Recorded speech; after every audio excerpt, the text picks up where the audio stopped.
11:45. It looks like we've got people settling in. Council's settled in here.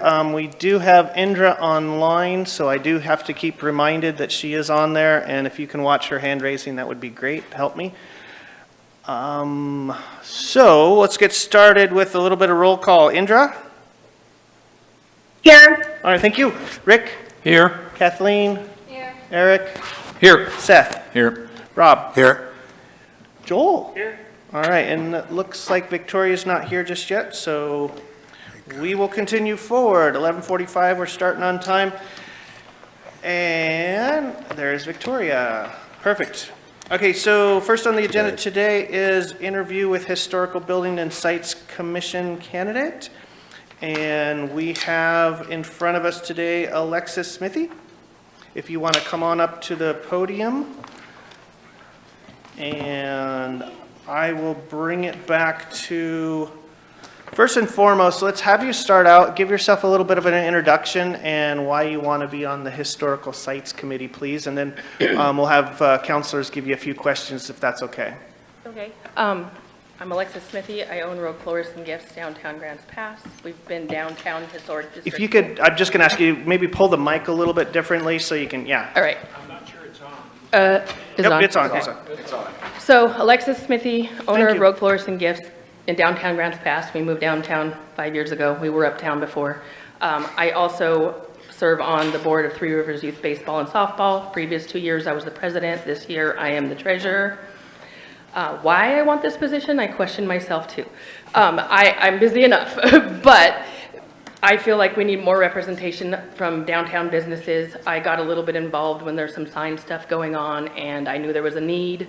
I think I would represent the needs of businesses downtown and also respect the historic district at the same time, trying to, make the two mesh together and work together better. That is why I'm here. Perfect. Thank you very much. So I'll bring it back to council. If you guys have any questions in regards to her application to become a member of the Historical Buildings and Sites Commission. Rick? Thank you for applying. How do you see the relationship between the historic preservation and economic development? Well, that's where I hope to serve like as an open-minded kind of bridge in there, because I'm not sure fully. I want to learn about it. I know I have my Let me rephrase the Okay. question. Do you see the historic preservation playing a part in the economic development of the downtown? yes. Okay, and your answer? My answer would be to keep the aesthetic, the buildings, the idea of the historic, but kind of move with the change of the world, allowing for businesses to thrive within that environment. I don't know if that's answering your question. Yes, thank Okay. you. Perfect. Kathleen? Hi, glad you're here. So what do you see as important issues of preservation that confront us in the next few years with the historical downtown, and why is that important? Important issues, I would think, would just be like the historic buildings and keeping the, I don't know how to word what I'm saying. Keeping the history there, but also serving the current businesses. And that's where I think I found myself coming here. Was I came against a sign issue. I'm sure you guys have all heard of my issue with the signage. And how we're going off of old. So my flag, the banana flag, I'm just going to go right into it. What even got me even looking at this position, the banana flag situation. I have a cute little blue banana flag that says flowers. It matches my delivery vehicle. I'm being given these things about I can't have that flag. I dug deeper. Where does it say I can't have that flag? There's really a real gray area. And in talking to some of the people, they were just told, well, they don't do it in Ashland. I'm not going to name names. We don't do it in Ashland. We have rules in Ashland. And I was like, except for I don't see how that takes away. Like, I don't understand how we can't be progressive with what business needs are and also still comply with making it still look historic. And so I was told things like, oh, we don't want it to look like Las Vegas and this, that, and the other. And so I was hoping to like bridge that, like how do we make it stay historic, but also serve the needs of what businesses need today, if that makes sense. That's really. Any other questions? Rob? So you may have just answered the question I want to ask, but what exactly do you think the role of the Historic Buildings and Sites I don't Commission know. is? I know that it is to just have input on what happens and an input from businesses downtown. Because I know that there's not everybody on that historic commission has businesses downtown. And I feel like there needs to be a voice of the needs of the people downtown. Is really where I'm with that one. So do you I guess to re-ask my question, so what do you think the role of the Historic Buildings and Sites Commission is? I understand you said what you wanted to bring to it, and I appreciate that. Okay. And then overall, the commission itself, Well, what the role is is their to role? preserve the historic sites, feel like isn't there like codes and things that are supposed to be, you know, if you're in the historic district, you can do certain things or those type, like help with those decisions or those, I don't know, I'm here to learn, but I want to be part of the conversation. Sure, thank you. Any further questions? Joel? Well, I want to thank you for applying, because it's a significant amount of time, and we all get paid a lot of money to do this. I almost didn't apply because time is something I don't have, but Yeah, at the I same time, I'm understand. passionate about this.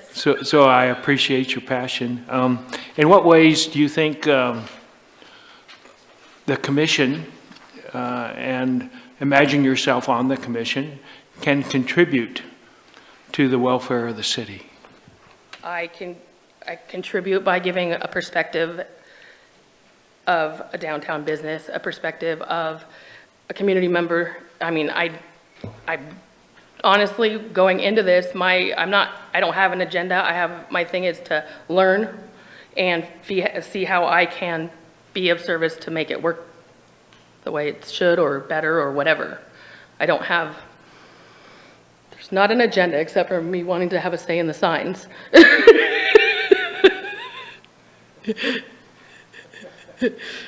Any further questions?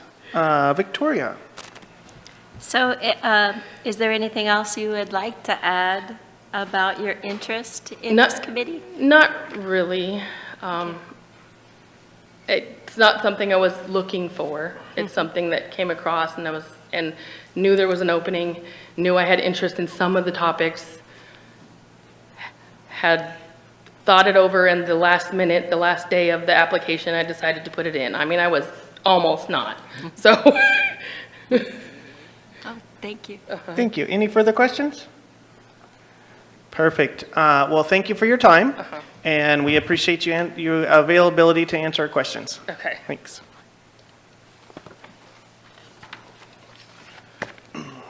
Okay, and at this point in the agenda, we have a discussion in regards to water rates.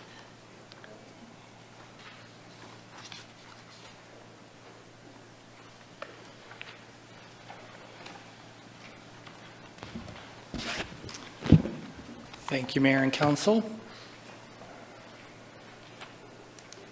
Just in case. So I have a brief presentation for you that's going to provide you with quite a bit of information. And what the subject and summary is to consider a resolution adopting a proposed water rate increase to support the required debt to complete and commission the replacement water treatment plant. And this supports your goal of infrastructure, complete the construction and commissioning of the replacement water treatment plant. That's 1.2A. So by way of a little background, on January of this year, you approved the guaranteed maximum price for the replacement water treatment plant and tentative financing plan. Adoption of the GMP provided us with cost certainty on over 90% of the project. Only the intake structure remained unknown at this juncture because we were waiting on the FEMA brick grant conditions before we finalized the design and the GMP for that portion of the project. In February of '25, you approved Amendment 9, which was to do the design and preliminary design work, rather, of the intake structure with the brick conditions and ensuring that the current intake remained operational. However, in April, a couple months later, we were notified that the brick program itself was canceled and that that grant would no longer be coming our way.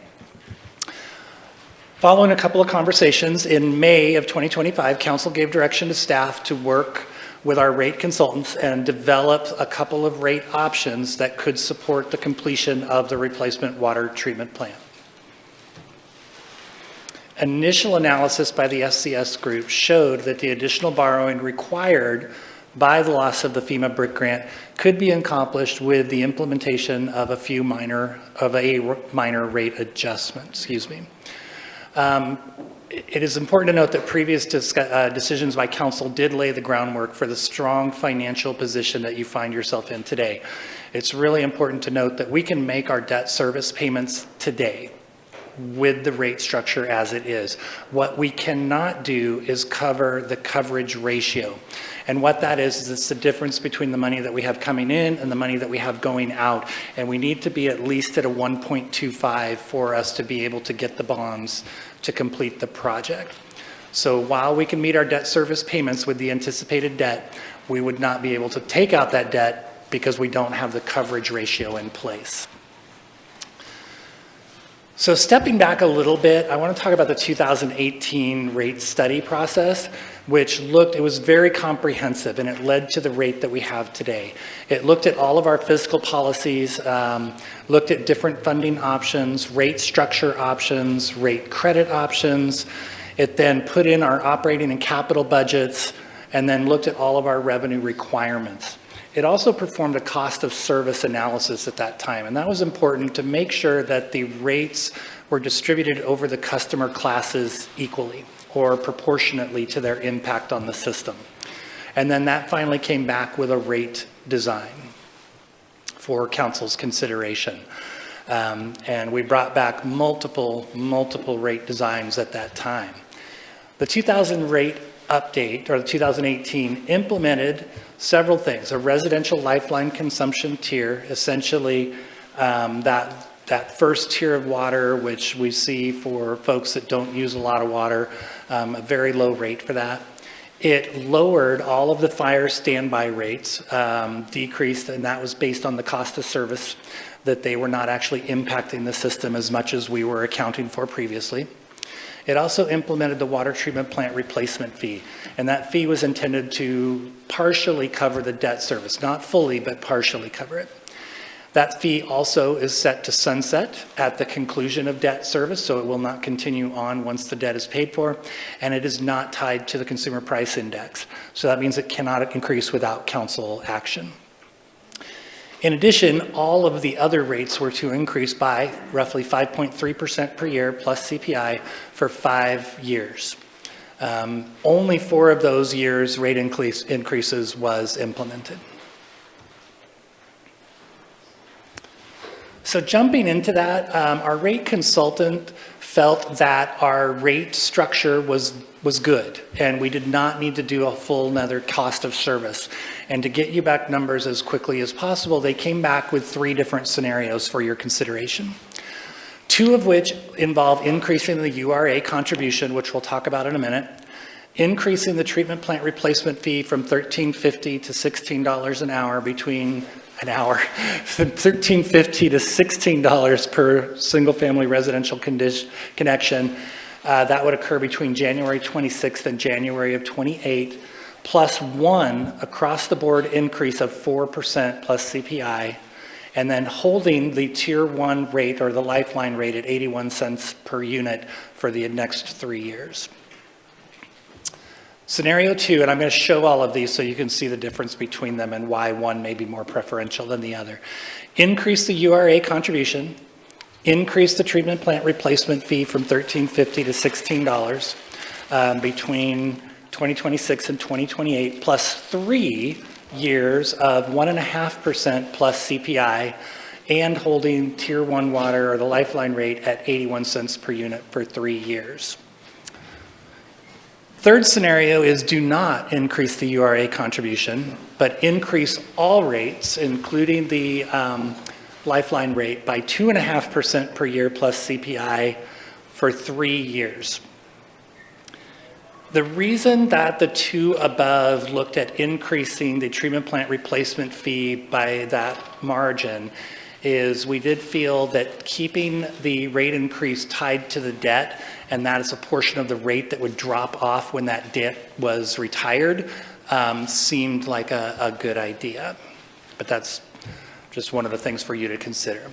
So here's what scenario looks like. And again, this is increasing the treatment plant replacement fee. 4% increase in 2026, January of 26, and then leaving the lifeline rate as it was.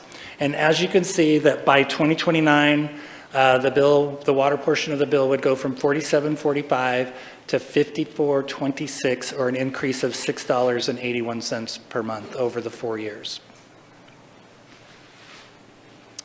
Scenario 2, again, increase the URA, increase the treatment plant replacement fee, and then 3 increases of 1.5% plus CPI. That increase actually is $701 per month in that same time period. And then lastly is do not increase the URA contribution and just increase all of the rates by 2.5% per year plus CPI for 3 years. That increase would then equal $754 per month. And I know all these feel really, really the same at 5 years out. Where the impact really comes is at year 7, 8, 9, 10, because these initial increases of, say, 2.5 for 3 years, they multiply because of the compounding interest. And there's what all 3 look like, and that's in your packet, and that is unchanged, all 3 side by side. So the Urban Renewal Agency was adopted with the replacement water treatment plant as a key project. Per the adopted budget, the URA is contributing $438,000 per year, or roughly 1/2 what the agency identified as a possible contribution. Per the adopted plan, the agency could contribute up to $17,970,000, or 18% of the debt service on the $56 million of debt identified in the plan. Current URA revenue is over $2.6 million. So the $800,000, while it will make a pretty significant dent in the URA, does leave quite a bit of funds to perform other projects or take on debt for a very large URA project. And this is just a snapshot. I wanted to put that in there of the page in the URA plan that shows where those dollars were taken from. So we do have this scheduled for your consideration tomorrow, September 3rd, but it can be deferred per council direction. However, I do want to note that we do want to get these rates in place before January, because we will want it to go out for bonding in May of 2026, and having a resolution with the rates adopted will greatly increase our position in the bond market. And with that, I will take any questions that you guys have. Thank you, Jason. Questions from council? I got Rick and then Rob. Thank you, Jason.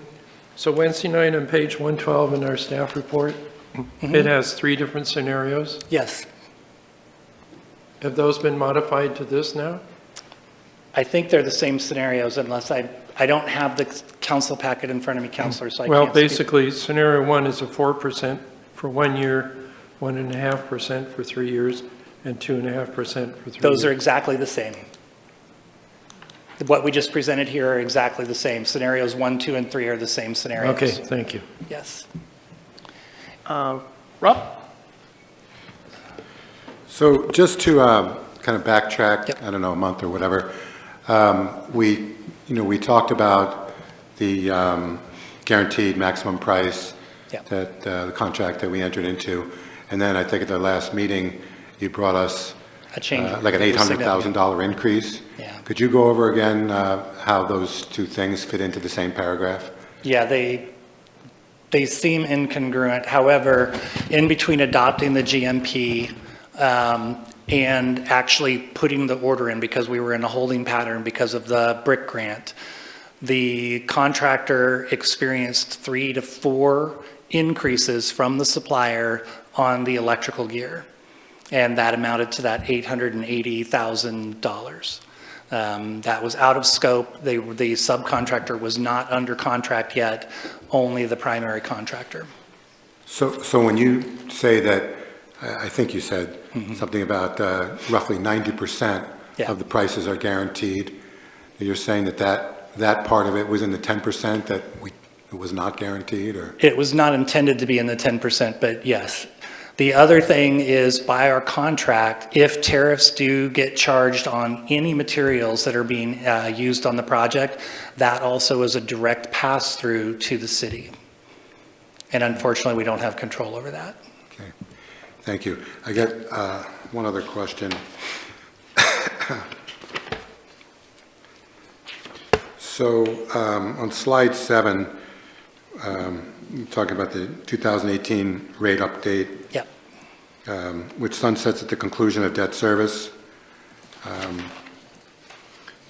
When do we have a hard date on when the conclusion of debt service is, and how much will be sunsetted? In other words, how much will the public no longer be charged at that point? Yeah, that's a great question. So we do not, because we haven't taken out that debt yet. As soon as the last debt offering is issued, we'll be able to put a hard date on that number, and if council chooses, we can actually come back and adopt that date. The resolution that adopted the fee just stated that it would sunset at the conclusion of the debt service for the replacement water treatment plant. So it was pretty open-ended. So the part that would go away would be the full treatment plant replacement fee, which is currently set at $13.50. But these two rates, or the 3 rates, do look at an increase to that fee. Okay, so it's $13.50 plus whatever we may add. Correct. This week. Thank you. Which is significant. And then that would come off people's water bill. Right off the top, yes, sir. Thank you. Thanks, Rob. I got Indra's online. She has a question, and then I got Eric and Kathleen. So, Indra? Yes, Jason, thank you. I'm wondering, so with that huge overage that was last time, so what happens if we continue to go, the suppliers need more, the costs go up and up and up? What happens? Is there a point where we can just say no more, or we just continue to accept that? Like, what happens when we say no, it's not acceptable? That's a great question. There is a point at which we do say no. That is on you, Sladen, the contractor. And we believe, I don't know this for a fact, and I will look it up and I will get information back to you, that we have all of the primary suppliers under contract now, and those prices are good. So it was only the electrical that we saw the really, really large increase, but there might be a couple of smaller ones in there. Then after those are all under contract, further ones, we would then go to the contractor and say, well, you gave us a guaranteed maximum price. We need you to honor that. As I said, except for tariffs, which are specifically passed through by contract. Thank you. Thank you, Indra. I've got Eric and then Kathleen. Eric? Thank you for the presentation. I had a question on slide 8 with the water utility rate change. So the different scenarios, 1, 2, and 3. Yes, sir. Each of them are 3-year windows there. Is it possible to maybe lengthen that 3-year window to 5, 6, 7, 8 years to lessen the blow and give us better numbers here for the citizens of Grants Pass that can't afford these water rate increases? I'm trying to run numbers in my head, Counselor, and I apologize. The short answer is yes. If you would like to see this stretched out, what usually ends up happening as we lengthen it out, because you under-collect in the early years, you'll end up over-collecting in the later years, so you might actually have a higher increase if we stretch it out to, say, 4 years versus, as you can see that, the difference between 4% increase and 1.5% increases. And they get us to about the same place. But because of the way that they compound, it ends up being significantly higher to have 3 1.5s than 4%. And so, yes, we can stretch it out even further if that's what council chooses. I'll need to go back to the rate consultants to kind of look at what that would be, and then whether or not that would come with or without URA funding. Thank you. Yeah. All right, I've got Kathleen and then Joel. Kathleen? Thank you, Jason. It's good to have a review on this. My question is, in the ever-changing landscape of our federal administration, are we still asking for that BRIC grant? Is it possible, is it even in the possibility of still receiving that as the next year comes into play? I've been keeping my ears open. We did actually were made aware of a hazard mitigation grant through EPA, which is up to $1.2 million, but nothing on the scale of BRIC, which was, as you know, a $50 million grant. My concern with most other grants is that, especially at the federal level, us having started the project is going to be a deal killer for the grant. That's why we're so late in getting started. We were waiting for that BRIC grant to come through, and we couldn't put a shovel in the ground. Had we started right in January when you approved the GMP, instead of waiting for BRIC to come through, we would be in a much, much better position today financially than having waited. Federal grants are real finicky about not having touched the ground prior to receiving them. Go ahead, Kathleen. Had a follow-up question. I realized that you explained that it was actually to our benefit right now that we didn't get the BRIC grant. We're able to do this project cheaper without as many restrictions, et cetera, et cetera. But I was just wondering if you're still looking into aspects that would reduce it. We are. We're keeping our eyes open for any large-scale grants that would be applicable. And then the first question we're asking is can you give us the grant if we've already started the project? Because we don't want to apply if it's not going to be applicable, but we're keeping our ears open all the time. All right, I've got Joel, Indra, and then Rick. So Joel? So Jason, I must be missing something. On two of them, we increased the urban renewal area contribution. And on the third one, we don't increase it. Correct. So I would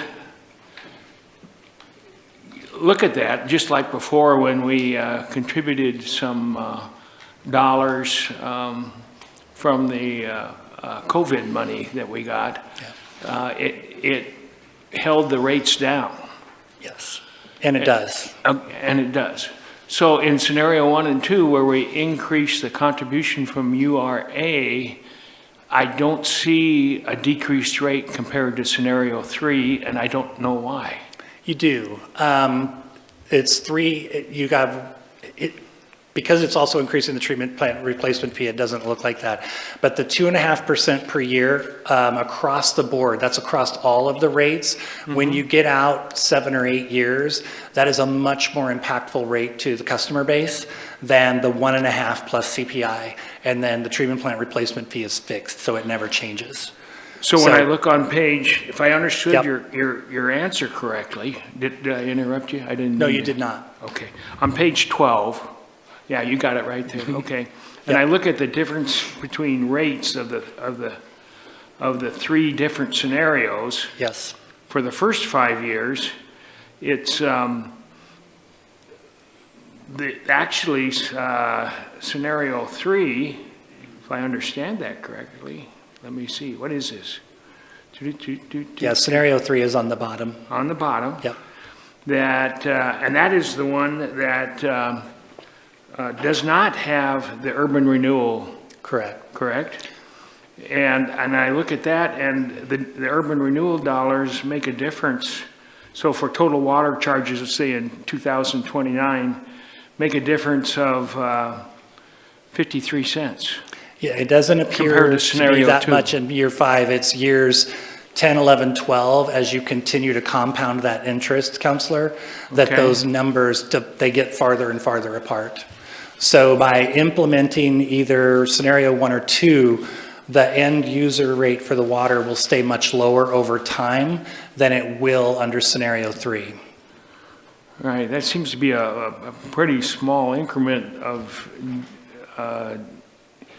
decrease or increase, depending on which one you look at, compared to what we had before with the COVID dollars. Yeah.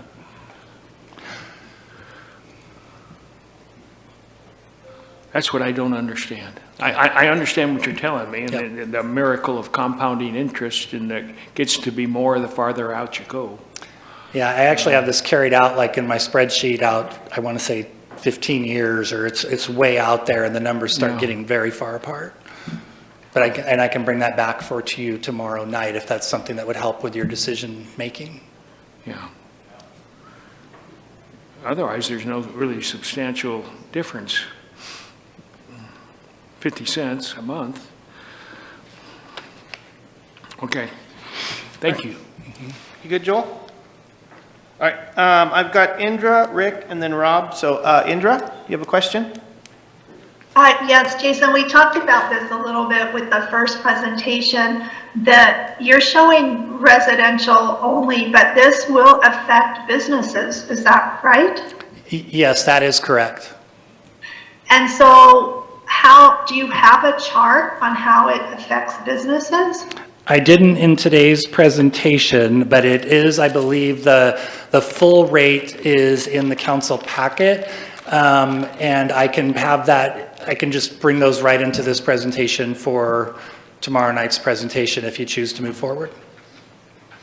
Yes, I would like that in the presentation moving forward. Thank you. Thank you. So I have Rick and then Rob. Rick? I have a continuation what Joel and Indra's been asking. So, as Joel pointed out, there's basically only a 50-cent difference. So when we look at these three rates, it looks like the single-family residential customer is really not significantly impacted. Just offhand, is the commercial customer impacted more the same, or? Well, as you can imagine, it's very different from commercial business to commercial business, but they're seeing similar, say, increases to their treatment plant replacement fee as well as to their meter fees and their consumption charges. So what we'll do is we'll run similar numbers that we did for the commercial accounts that we brought to you when we adopted the rate the first time. I'll just refresh those sheets and bring them forward. And you've indicated the long range, the increase becomes more obvious. It does, yeah. So on the long range, if the increase is more obvious, which of these choices presents less impact? So scenario 1 has the least impact long-term for the majority of our residential customers. And probably commercial customers as well? Depending on their water usage, but I would assume so, yes. Okay. Because of that larger increase in year 1 and then just CPI from there on out, it will keep those overall charges lower longer. Okay, thank you. Thank you. Rob? Yeah, I'll just wait till tomorrow night to Okay. see. With the same information? Is there, okay. Any further questions? All right. Seeing none, thank you, Jason. Yes, yes, Wait, Do you have a question, Indra? I do, sorry. No I worries. just want to clarify, so Jason, tomorrow night, you're going to have the chart for this residential and businesses and going all the way out more years, correct? correct, all of those I have in my notes. Okay, thank you. You're most welcome. Thank you, guys. Thank you, Jason. All right, next on the agenda, we have Dimmick Railroad Crossing. And I'm assuming you're going to present, or is Wade going to come up and present? Excellent.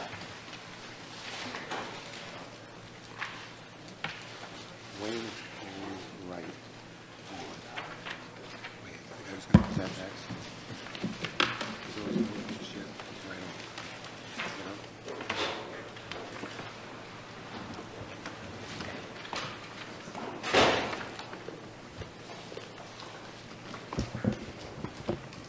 All right, good afternoon, Mayor and Council. My name is Wade Elliott. I'm the Assistant Public Works Director, local street network nerd. So I hope you have some questions. And today we're going to be talking about the Dimmick Railroad crossing. I've been with the city now for about 8 years, and it's kind of like I was chasing cars for 8 years on this particular topic. I didn't know what I'd do when I actually caught one. Well, we actually caught one, and that's why we're here today. Is I finally got a hold of the right person at the railroad that is willing to let us move the intersection, or the crossing. So today we're going to discuss the Booth Street Railroad crossing and the feasibility of moving it to Dimmick Street for enhanced efficiency and some safety enhancements, which we'll get into a little later. So the background, through the various 8 years I've been here, for a very long time, it was a 2-for-1 special when you did get a hold of the railroad, where you had to close 2 intersections, 2 crossings to get 1 relocated, which is not a good deal for us. Historically speaking, when you look at some of the areas like Shannon Lane, there used to be a railroad crossing there. It had to get given up at one point to do the Agnes crossing. Well, so for this one, if I wanted to move or relocate the crossing for a long time, we would have had to got rid of 2. Until now, the newest person that I talked to is willing to do a 1-for-1 kind of swap. So kind of an overview so we all know where we're talking about right now. This is directly out of our transportation system plan, and the existing crossing at Booth is right here. And then as we look at this highlighted section in our transportation system plan, this would be the new extension of Dimmick Street, which is part of Highland. They just changed names at A Street. And then a new crossing right there that would tie into Oak Street. And if we look at a larger scale even than that, this image shows the arterials and collectors within the transportation system plan. So this kind of darker blue color is arterials, and then the lighter blue colors are collectors. And so you can see that the Highland Avenue is an arterial and functions as one. Also, Oak Street and G and Bridge are. So currently, you have to go off of the arterial street on some local streets to cross the railroad, or it'll funnel you into the G Street area to get across. Arterial streets are the primary network within our street infrastructure. They provide kind of the backbone, and I believe they kind of function like arteries within our body, and that's where most of the traffic or flow goes through. And then as you get into smaller streets, they serve lesser cars and for more of local access concerns. So they're intended to carry high volumes of traffic, and they typically don't allow on-street parking, and they have bike lane facilities as well in them. As we look at our transportation system plan, I'm going to hit on a few of the key notes of it, but if sometime you guys want to go through the TSP and the different parts of it, I'd love to. Just reach out to me. In general, though, there's 3 tiers within the projects that are listed in the transportation system plan. Tier 1 are fiscally constrained, so that means within the 20-year planning horizon, we have enough money to theoretically do all these projects. Tier 2 is the 150% list, so if we got some grants or came into some COVID money or whatever it is, and we had more money, we could tackle some of the Tier 2 ones. And then Tier 3 are sort of wish lists. Those would be really nice to have. And we thought it was important to include them in the plan, but we'll probably never get to them. So if we look here, there's 3 different sections, and this is in the street system improvements. Tier 1, it shows the Dimmick extension is one of the fiscally constrained and important projects within the TSP. And this image also is from the TSP and shows it as well. And then here's the project cut sheet, and then we'll get into some more specific examples here in a minute. But this shows the arterial and a new railroad crossing right here, and then a new connection into G Street. The existing conditions in this area shows that if you want to get across the railroad, you have to be coming down Dimmick. We'll just assume we're heading south. And then you have to cut over on C Street, and then you need to decide to turn on Booth and then cross over the railroad tracks here to get down to G Street, where you could go east or west. Still doesn't provide a lot of north-south connectivity. As we're looking kind of south, there are some businesses to consider with this decision, which is part of why I'm here. For example, there's the thrift store and the rock pantry. But as we're looking at a street view, and this is relatively recent, the railroad crossing is also in pretty poor condition. And it's kind of difficult to work within the railroad right-of-way to even improve the actual condition of it. As you can see, there's no pedestrian facilities and some on-street parking in there. And then further south, as we get to where Boo Street intersects with G, this is one of our more dangerous intersections in the city because of the offset nature of Pine Street and Boo Street, as well as a lot of east-west traffic on G. So if you're coming south, say off of Booth, you're looking in both directions on G Street, trying to pick a good opening. Oftentimes you're not looking down the street at Pine to where another car could be trying to look for that same opening that you are. And there's a fair amount of accidents and a lot of near misses. Also, there's a pedestrian crossing right there, kind of mid-block as well, that makes it a kind of a dangerous spot. So the proposed conditions, we would completely obliterate the Booth crossing, and there would be barricades, probably in the form of the concrete barricades or K-rails or something like that, at both sides of the intersection there with the railroad's right-of-way. And then as we look over onto existing conditions on Dimmick, you can see that we already have the right-of-way on Dimmick right here. These lines show the property lines. We already have adequate right-of-way. And as you head further south, we also have adequate right-of-way on the south side of it. And of course, there's no crossing right now. Street view shows that one of our recent projects, Dimmick and C Street project, we did already upgrade that portion in preparation for this, when and if we ever got to this point. And so we reconstructed it with bike lanes, no parking, like typical arterial streets. And then as you look south, you'll see this is what our kind of where it dead ends into the railroad right-of-way. So it'll be pretty simple to take off from there. The grades are similar, pretty easy to build a road through there.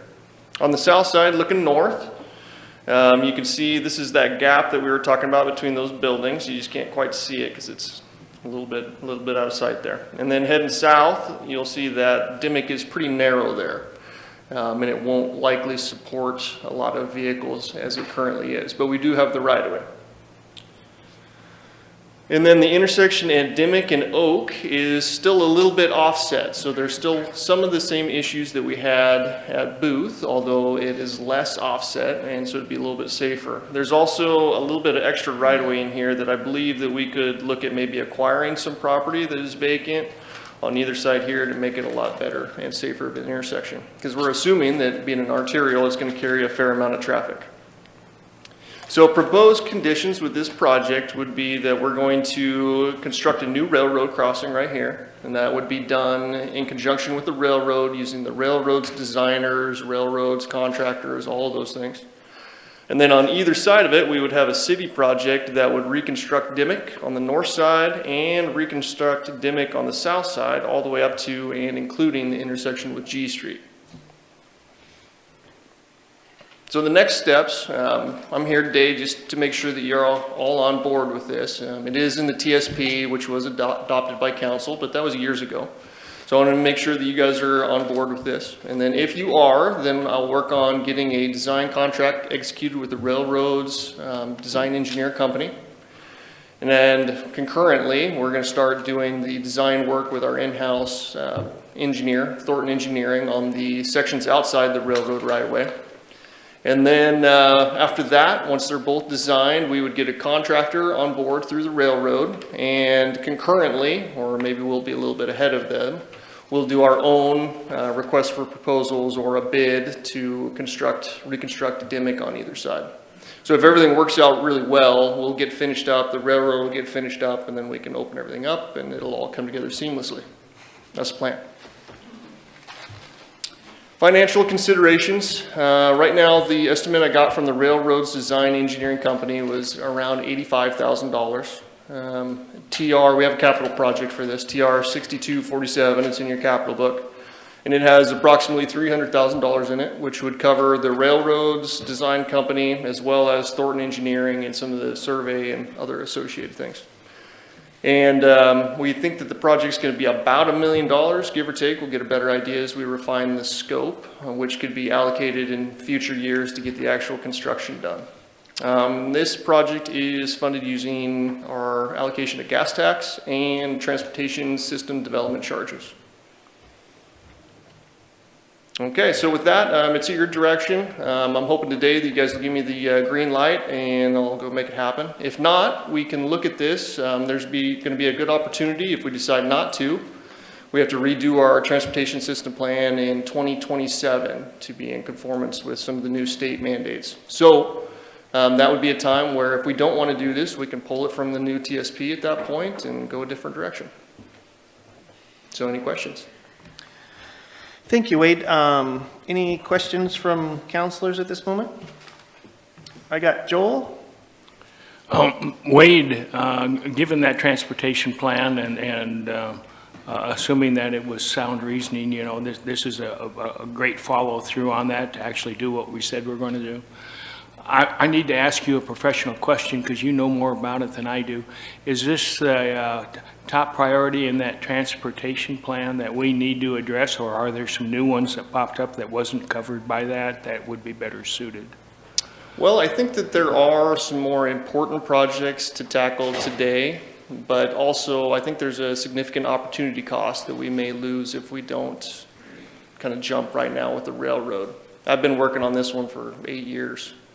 And either I can't get a hold of the railroad or they wanted 2 for 1 or just outright said no. So I think it's a really good opportunity to move forward with it today. So if I understood your answer correctly, yes, there are some areas that might be higher priority, but the opportunity costs and working with the railroad that this has come together in a way that we need to take advantage of it. Yeah. Did I understand your answer? Mm-hmm. Okay. Thanks, Joel. Thank you. Further questions? Victoria. Hi, on page 20, the last bullet point, is this new information with the special session, or is this just continuing income that we have had, and how are we going to be impacted at all by yesterday? Well, we'll see what happens, I guess, when that one moves forward to the Senate on that one. But what's shown there in that last bullet point is what you'll see when you look in our transportation capital or our capital book. It already had gas tax, which is a major source of funding for our transportation system. And then transportation SDCs can only be used for capacity enhancing projects that are identified within the TSP. And so this checks both those boxes. So we stash SDCs in there too. Thank you. Any further questions? I got Kathleen. And then I got Indra online. Go ahead, Kathleen. Thank you, Wade. Just to follow up on Joel's question, can you name some of those higher priorities? Well, yeah, I mean, we're doing a project right now with ODOT to re-look at how Redwood Avenue and Redwood Highway come together and how those can be more efficiently completed. This will be the first time that we're looking at how the fourth bridge and actually modeling how the fourth bridge impacts the Redwood Highway, Redwood Avenue, and ultimately the South Y. And so, I mean, if we really wanted to, I mean, that would affect more people, but we're a long ways out from being able to do it. And it would be probably a bottomless bucket to throw money into at this point. So that would be more important. I think it would affect more users, but this is also would be a really important connection for the folks living in the Northwest and kind of the western part of the city north of the river. Yeah, there's always bigger projects, but transportation projects take a really long time. We're probably 20 years out from building the fourth bridge or even getting serious about it, just based on how that works. Allen Creek Road, we're on in year 13 of that one. So larger scale projects take a while. All right, I've got Indra and then Eric. So Indra? Yes, Wade, so that a lot of the money's coming from the state and some from the city. Can you clarify how much it would be coming from the city versus the state? Sure. In general, the Transportation System Fund has 2 main funding sources. One is the local street utility fee, which you see on your utility bill. And it's a little bit more stringent on the ways that we can spend that money. And so we typically use that first to pay for our operations and maintenance within the streets and to some extent the drainage facility or the drainage utility as well. And so we try to use those dollars up first, and then after that, we get about $3 million in gas tax from the state, which is our 50-30-20 split of the gas tax revenues. And that finishes out any operations and maintenance costs that we have within the streets department. And then also that rolls over and pretty much funds our capital projects within the TR fund, transportation. The transportation SDCs are fees that come out of typically development. So like an In-N-Out burger, let's say, because I don't know why I think about all the cars going in and out of there. So you pay a transportation SDC based on how many trips are generated if you're over a certain threshold. And those are very restricted to, like I said earlier, projects in the TSP that are identified and increased capacity. So those are a little bit more difficult to use. Did that answer your question, Counselor? Yes, thank you. You're welcome. Thank you. I got Eric and then Kathleen. Eric? Thank you, Wade, for the presentation. It's good stuff. I had a question as far as on page 12, on slide 12. You had mentioned that it's a high accident rate intersection. Just so the public understands what this is, do we happen to have any stats in comparison to other intersections, just so we can make a more educated decision here on basically if it warrants this whole project? I think that would do good in getting the stats in terms of other comparable intersections. Gotcha. I'll have to dig those up. I don't have those with me today. Okay, thank you. I guess anecdotally, I've had a lot of near misses there. Okay, thanks. Maybe that's my driving style. Thank you. Kathleen? So it just occurred to me that the TR 6247 would cover 300,000. Would the gas tax and SDCs cover the rest of the 700,000?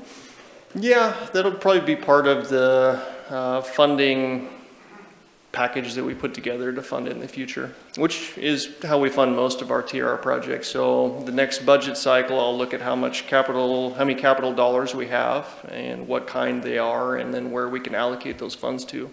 So if we need to move quickly, for example, we're getting an extra about $600,000 from the Middle Rogue Metropolitan Planning Organization. That might be a really good place to put that $600,000. That's kind of going to be unallocated. And so at that point, we'd be pretty close to funded. But we're a couple years out, probably from getting design and some right-of-way acquisitions and things like that before we actually build it. But yes, the components for funding will be gas tax and transportation SDCs in the future. Along with the TR 2647. Well, yeah, so that's like the 6247. that's the project name and where the bucket that we put the money into. But it's already got transportation SDCs and gas tax in it. We'll just have to add more. Thank you. Any further questions? Rick? So Wade, when you refer to high accident rate on Booth, I realize you don't have the actual figures, but is a high accident rate once a month or once a week or once a day, or what is a typical? Oh, I'd say you're once every couple months there, but I can pull that data and we can send out a council memo if you'd like. Okay, so it'd be like once every couple months. Yeah. Okay, thank you. Any further questions? All right, thank you for your time. And I think Wade is going to be asking, or has asked for some direction in regards to this, so I'll bring it back to council for any further discussion. Rob? Well, I know that Public Works has been looking at this for a number of years, and the answer had always been basically a non-starter. You have to close 2 railroad crossings to get a modification on one, and no one wanted to do that. So this is kind of a breakthrough that we even have this option available to us. What I'd like to add to that is I can tell you from my anecdotal experience where during the day, we'll say, on a nice, bright, sunny day, I don't necessarily think that those intersections are horrible. They're not good. I would say that at night in the rain, I think that those intersections are really, really problematic. And it doesn't matter whether I'm in my car or on my bike. There was a a fatal accident in that area several years ago before we put in the high-power crosswalk flashing light near the Gospel Mission. But it's there's a lot of pedestrians crossing in that area, and again, driving at night in the rain in that with that offset to cross G Street, it's a bad situation. It's something that we wouldn't really want to move forward for the next 10 or 20 years with it in that way. So I'm really in favor of doing this, especially since we've been it's been on the back burner for, Wayne says 8 years, and now we have an opportunity because the railroad's willing to actually work with us, which is a pretty rare occurrence. Thank you. Rick? I agree with Rob's comments, especially knowing that it's very difficult to work with the railroad. So I'd be in favor of this moving forward. Thank you. Any further discussion? So Yes. yes, Indra. Thank you. Go ahead, Indra. Yes. It seems like all we're doing lately is spending taxpayer money, and even though a lot comes from the state, we know that comes from us as well. And I just think the timing, I get it might be good with the railroad, but I think the timing is really bad with the city. We just talked about raising rates for the water treatment plant. The state is going to be potentially passing a transportation tax that will affect all of us significantly. And by asking ODOT for more money, we're telling them thank you for raising taxes so you can give it back to us. So I just think I think the timing's wrong. If we were flush with money, maybe. Also, I will say I've lived in that neighborhood for over 20 years, and I've traversed the Booth, Dimmick, Pine, all the way over to Bridge Street. I've never seen a problem there. I'm not saying it's not, but I'm just saying I think it's not the time to do it, and I don't look at it as a must-have right now. I would think saving the money for a fourth bridge or what Wade said about the Redwood Highway would be a much higher priority than a railroad crossing around Booth and Dimmick Street. So I would be a no for that. Thank you, Indra. Bring council for any further discussion. So currently we've got a couple councilors that want to see this go forward. We have one that does not verbally. So I'm just asking, any further discussion from council? Joel. Well, I think given the status of the planning and the priorities that were looked at during the transportation plan, that I would favor doing this. And we do have a system already set up with gas tax that is already in hand, and it has nothing to do with the increase in gas tax. It's what is presently available. Any further discussion? Okay, so we have 3 councilors that have said they'd want to push this forward and give Wade direction to go forward. So let's just do a quick vote on that. Indra, your vote on pushing this forward? No. Thank you. Rick? Yes. Kathleen? Yes. Eric? Yes. Seth? Yes. Rob? Yes. Joel? Yes. Victoria? Yes. All right, we have a consensus to go forward. Wade, do you have direction? Thank you. All right, next on the agenda, we have downtown improvement plan. And it looks like I'll hand it over to Brad. Thank you, Mayor. Just pull it up here.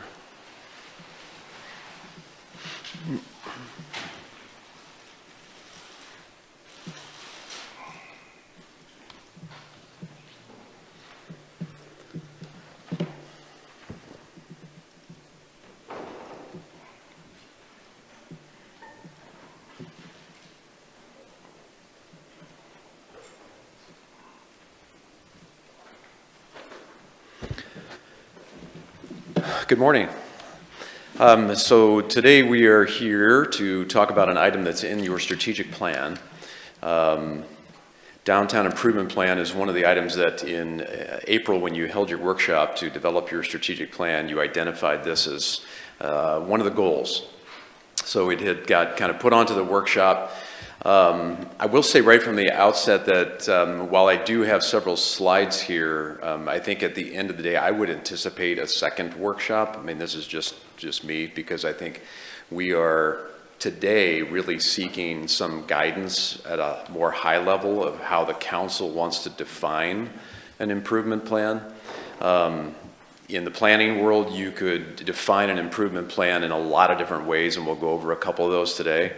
But right now, the wording in the strategic plan, is broad. You just didn't have the opportunity to kind of dive down into what exactly was intended. So I was just going to kind of hit some of what we understand as staff, maybe is going on, a little bit of history, and then with the goal today being to have some high-level direction, and we can kind of come back to the council with some more specifics.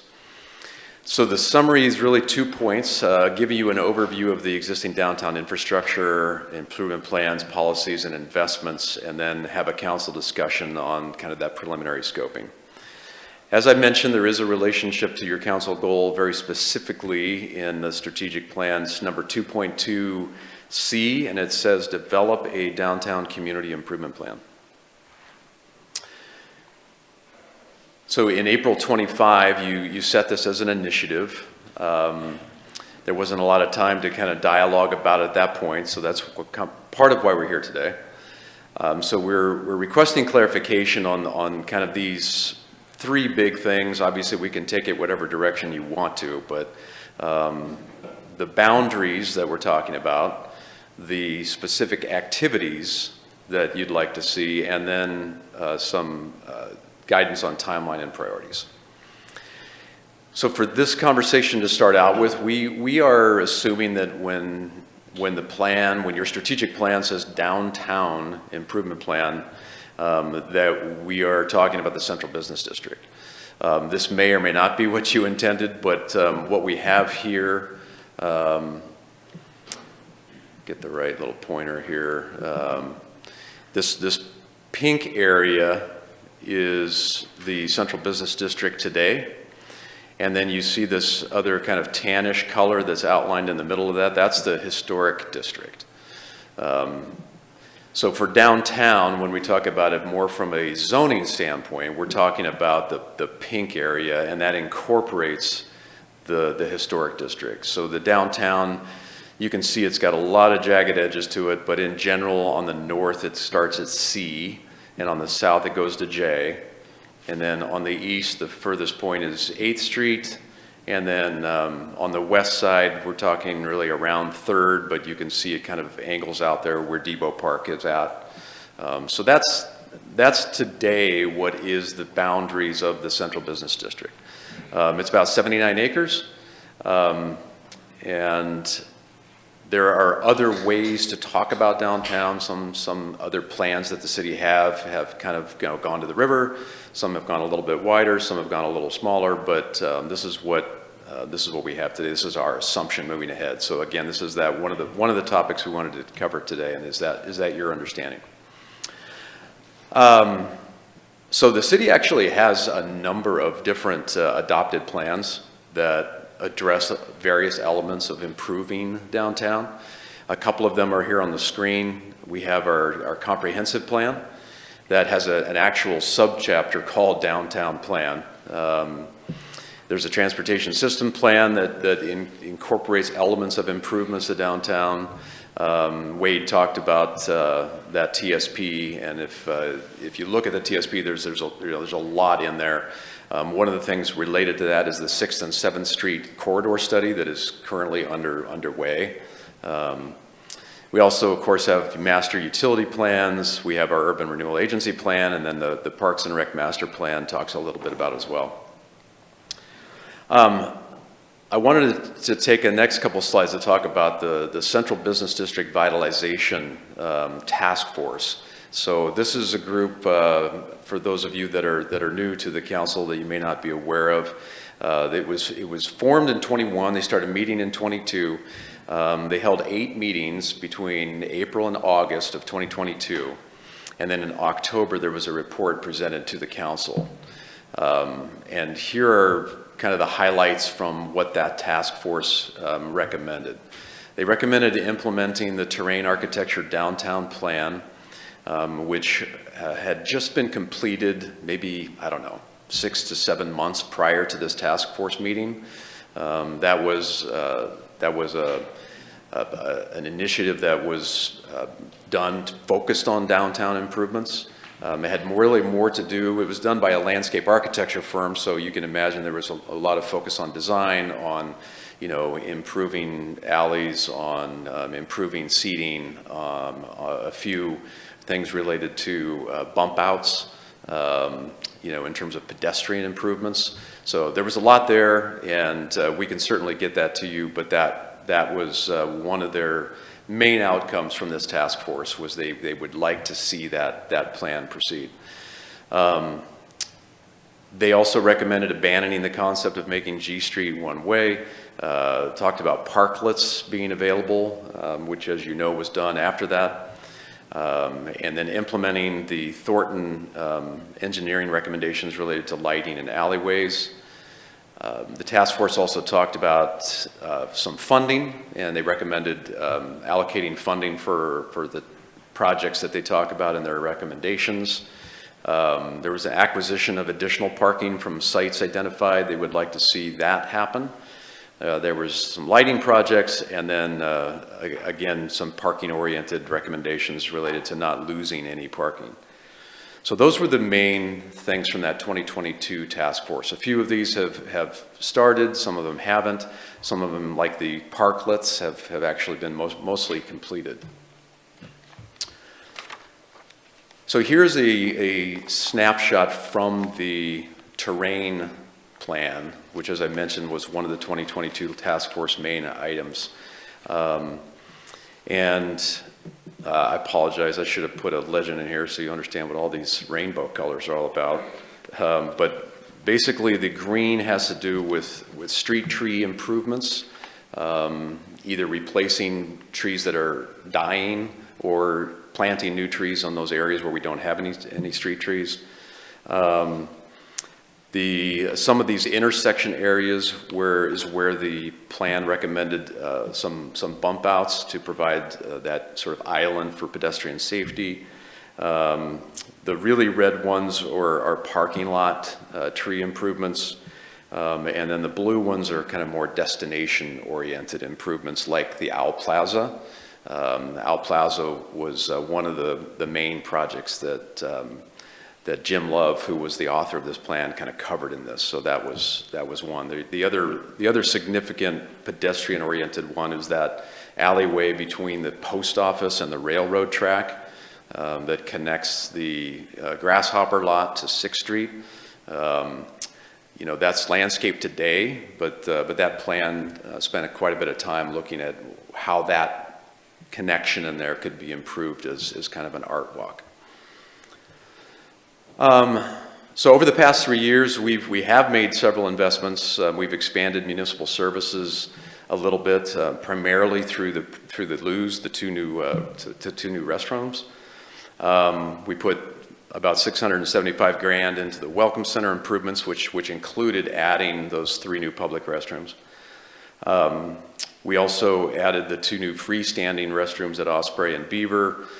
The Owl Plaza, of course, we haven't seen the results of that yet, but it's getting ready. The RFP should be going out here in the next couple of weeks.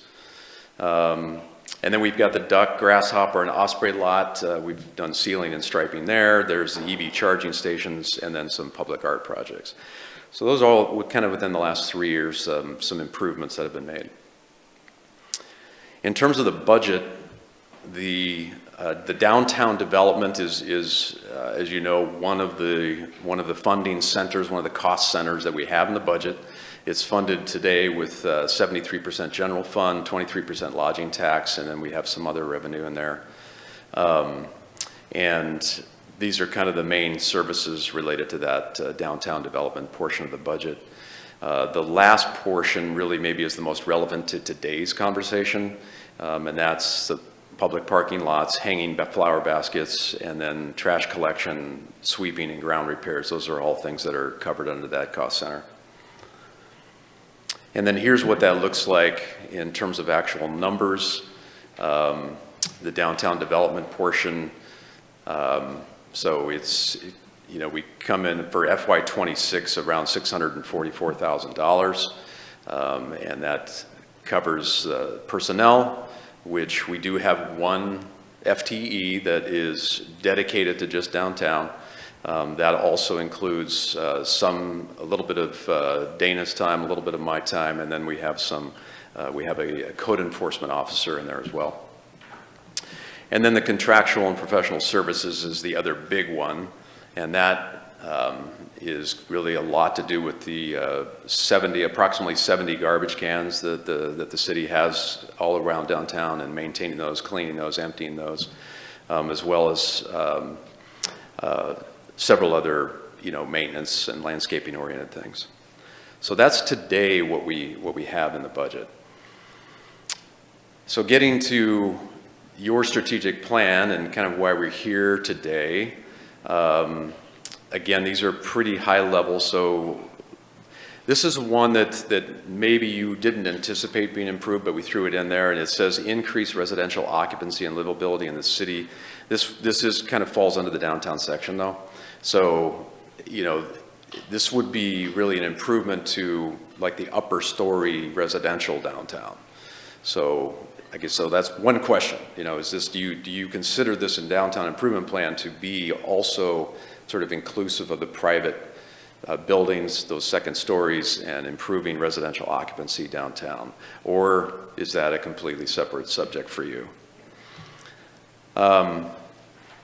Then you have in outcome number 2 of your plan, it's got several things related to downtown and improvements, increase and diversified economic activity, increase residential occupancy and livability, increase in commercial occupancy, more activities, events and recreational activities, and then increased safety in the downtown area. So those are kind of the main things that have maybe some nexus, some link to downtown improvement plan. And I just wanted to throw this on there for the council as well, maybe just another way of thinking about how to break this out. You could think about it as private sector downtown improvements and public sector downtown improvements. Obviously, there's some overlap here, but for the private sector, today we do have a facade and awning grant that private property owners can apply for if they want to make some of those improvements to their buildings downtown. Same thing with the storefront and security camera grants. Hardscaping, the parklets, although those are in the public right of way, the actual improvements are privately owned. Then the business signs and Main Street Grants Pass, you know, kind of a private initiative related to downtown. And then I won't go over all these, but there's a list there on the right that are that, you know, kind of have some linkage to what downtown improvement could be. Some of those, as I mentioned, are already kind of either underway or completed, and then others we haven't started. So in terms of how to scope this next phase, we could, the council could, you know, focus really on that Central Business District Vitalization Task Force from 2022, which included the terrain landscape plans. There was a number of recommendations in there, and you know, you could just focus on that. That was a relatively recent initiative. You could take that, you could build on it, and look at other incentives for the private sector. I mentioned a few of those. We could engage the public to assess community priorities in terms of what would the public's priorities be, what they'd like to see in a downtown improvement plan. We haven't done a broad scale outreach on this topic for a while. We have had pieces. We did a survey for G Street. We did a survey for the private property owners on their second story improvements. And then of course the task force was they had public meetings, so there was some feedback through that process, but there hasn't been really a large scale, you know, public outreach. And then continue with existing improvement activities, some of those I mentioned. And in terms of the priority and the schedule on the council, you know, do you see these, do you want to see these broken down by short, mid, and long-term priorities? So I guess that concludes what I have for you. And so there's a few questions there, Mayor, that if we could just kind of facilitate that. And then we can take the feedback and then bring back a more complete document. Okay. All right, so bring it back to council for questions. I got Victoria. So on the CBD revitalization task force, it appears to me, but I just want to be sure, on slides 3 and 4, they came up with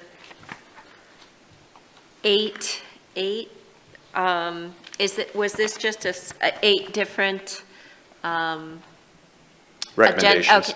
recommendations? And was this the total, or was there more to that? And does it include the last slide, slide 8? Or was slide 8 just taking all of the 8 recommendations and this is the map plotting them? Yeah, no, that's a good question.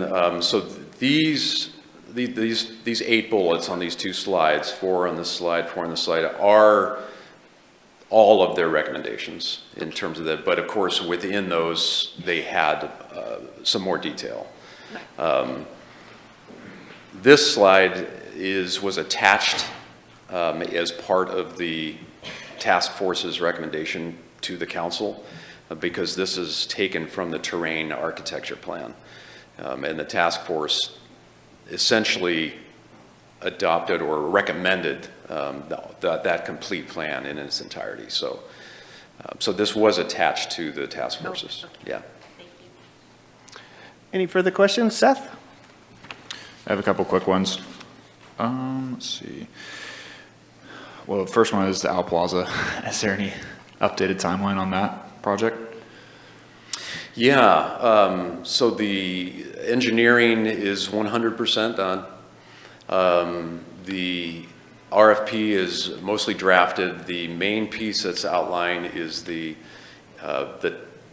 scheduling of the project, because it includes the intersection of G and 5th, the intersection of H and 5th, and then 5th Street itself, plus the plaza. So it's a scheduling and how the businesses are notified, and so those are the last piece that we're trying to wrap up. But we do anticipate within a couple of weeks the RFP going out. Okay, because the last I heard, it was hopefully by next summer it would be potentially completed. I don't know if that's still. Yeah. Under the current schedule, things would start off in January. Okay. And then you can send us the task force report. I have it somewhere, but it's probably buried in. Yes. That'd be great. Yep. And then I think I mentioned this before, maybe it was just directly to you, but I would really like to see just a line item breakdown of the budget if possible. I know this is obviously, it's in different buckets, but that's just, something I'd like to look a little bit deeper into if possible. So. The FY26. Yeah. Or previous last year, 25 even. It doesn't really matter, but. Sure. Yeah, we can do that. Any further questions? I got Joel and Kathleen. Joel?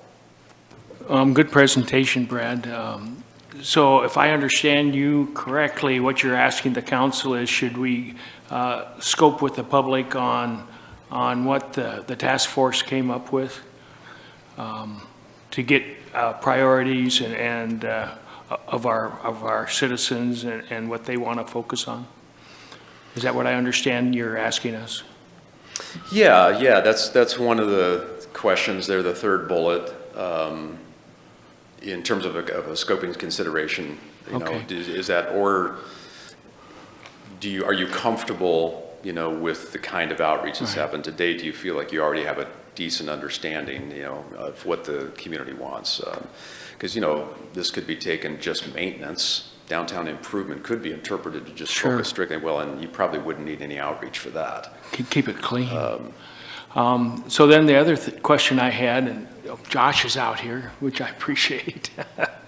There's some of the projects that, I was on that task force, and also on the tree committee, and I think there's some funding mechanisms that don't come from the general fund for the trees that may be proceeding, and so this wouldn't limit those as long as it's in agreement with the landowners that are adjacent to where the activity's taking place. Right, right. We do have some dedicated funding for tree improvements that is Right. already there, that is Right. not new general fund money. Right. And I think the tree committee is looking at moving ahead on that to the extent possible that makes sense. James Love did a great job with his plan. He identified, I don't know how many tree wells was part of that effort that could benefit from having increased shade in the summertime. Right. So, okay. I have further questions, Kathleen and then Rob. Kathleen? Yeah, Brad, so I just wanted to follow up with the Owl Plaza. As I recall, it's mainly a parking destination. It's going to be improved with landscaping, but is it actually going to have a gathering sitting place for people? I mean, I'm sure there's going to be benches throughout the street sides, but it seems to me that downtown, we don't really have a place where people can sit. I mean, maybe that alley or that side walkway next to the post office would help with that. But I was recently in Rogue River, and they have that nice little grassy area with a water fountain and trees, and it's just like a nice place to sit and enjoy downtown. I don't really see that in our downtown district much. Do you think the Owl Plaza is going to incorporate that? It does. The plan that we have completed that will be attached to the RFP does have new benches associated with the Owl Plaza, but it is a hybrid space. It'll continue as a parking lot, but it will also be able to be converted, if you will, into a public space that can be used for events. So it will really function as both. But yes, there will be benches that are in the plan that would be provided when that's done. And you are right. If you read through the terrain architecture plan, which I'll be sending out, you'll see that one of the sections in there relates to seating. And the potential for some increased seating downtown, because that was one of the things they identified as a potential improvement. Part of the challenge with that, and historically why it hasn't moved, is in terms of the designing them correctly so that they're not an inviting space for homeless or other people that you don't want, and so it's just sort of like finding that balance. But at this point, the Owl Plaza would be kind of the first step. But if you wanted to continue with the terrain plan, then we would have to look at that in more detail to identify, potentially other locations for benches. Thank you. I do want to remind you guys, we do have a similar topic, but let's not get off into the weeds in this one, and we kind of want to get back to full center on the downtown improvement plan and directing Brad in the right direction. So with that, I had Rob with further questions. Yeah, Brad, the way you, at least the way I heard what you said about, there hasn't really been a large scale surveys and things like that done. That's not really the way I remembered, especially with the Owl Plaza. That was a pretty extensive, and I felt pretty robust public survey. So maybe you could share that with council again, because whether it was what the public valued most for that with regards to seating and with regards to a lot of aspects was actually put out in a survey. And I know that council absolutely took that into consideration when we were doing that, when we were approving that. So if you could provide that, that would probably be helpful for some of the councilors. I'd also just like to There was also this survey as far as G Street goes. There was another survey. It was smaller. And I'd also just like to point out that on the Revitalization Task Force, when it mentions abandon the concept of making G Street a one-way,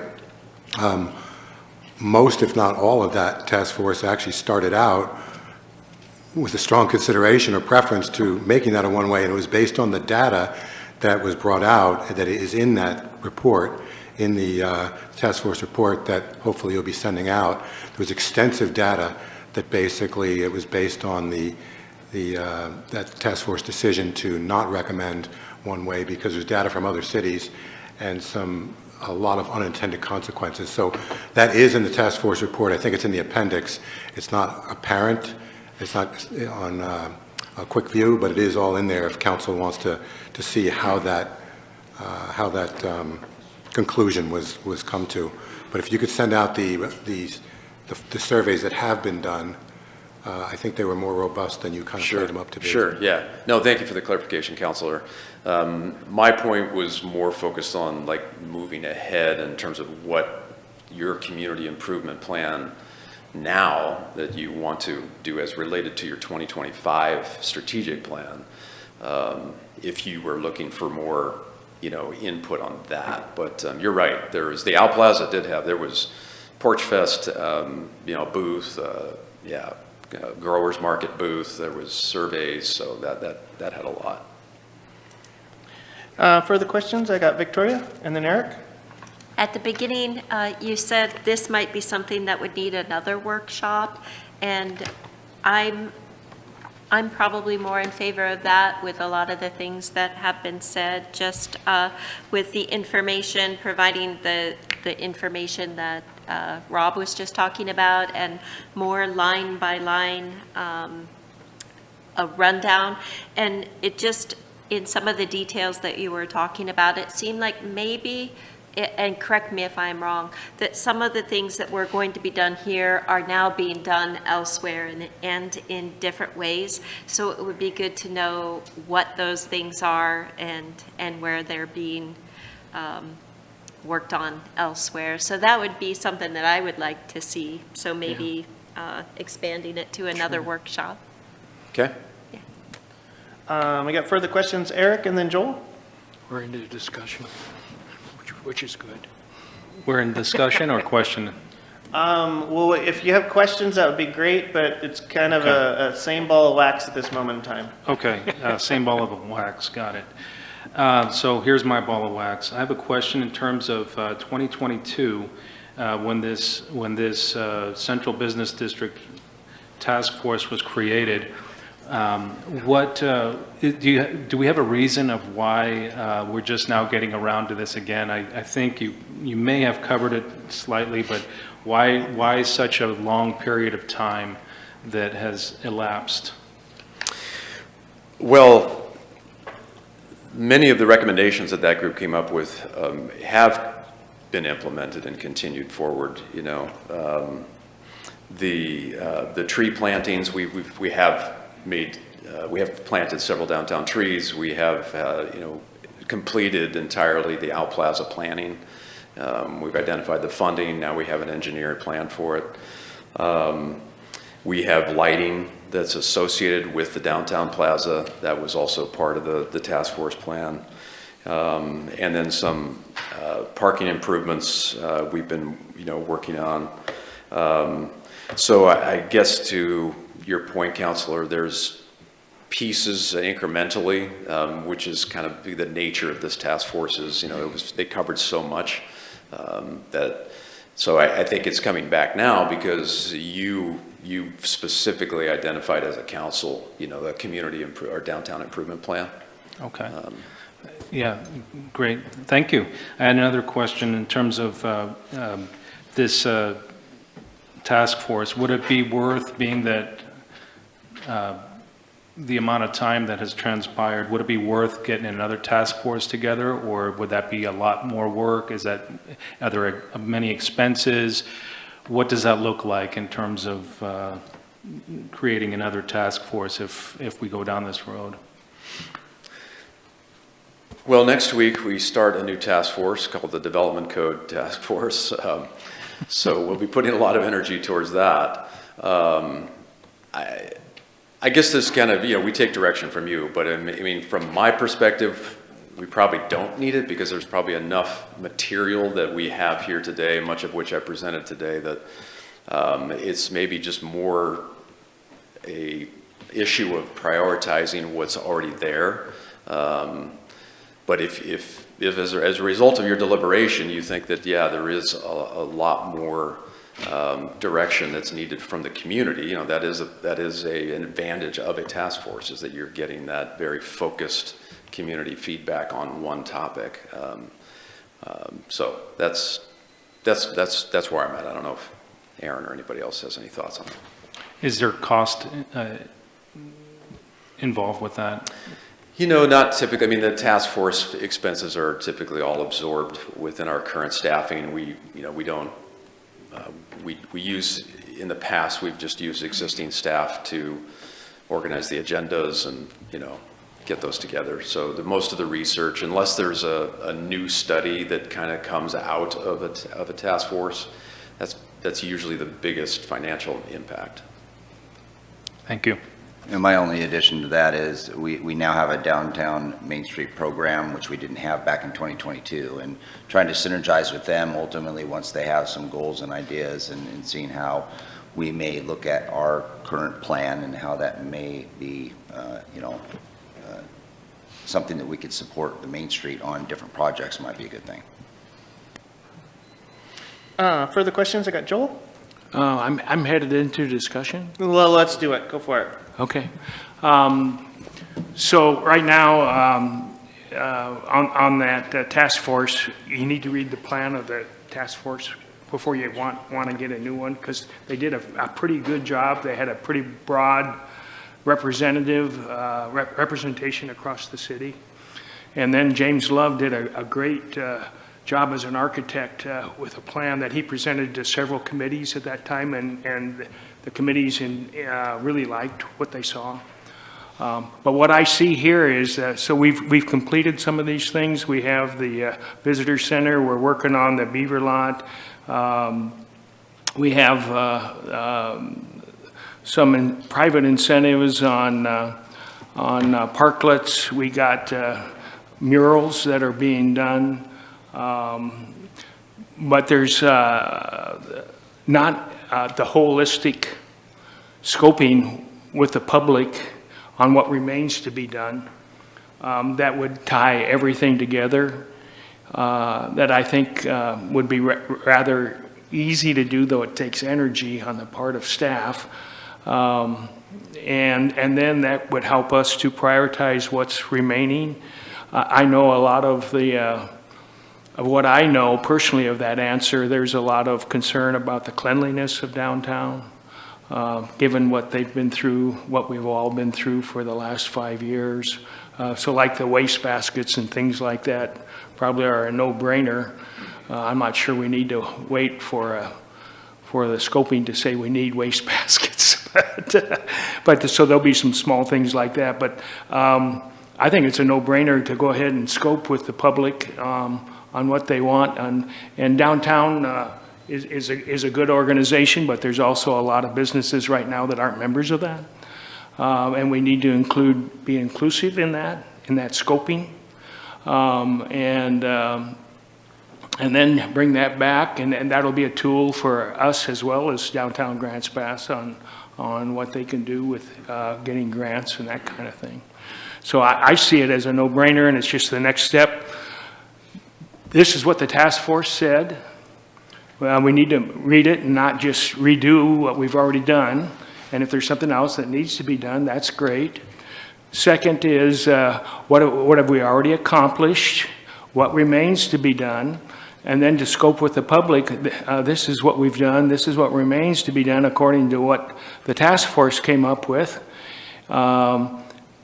Do you want to, what's your priorities, and are there additional items? Are there things you want dropped off the list? Seems pretty straightforward to me, but I'm a planner. But that was a long time ago. So anyway, that seems like that's what we need to do. Thanks, Joel. Indra, you're still online, and I understand you have a question or comment?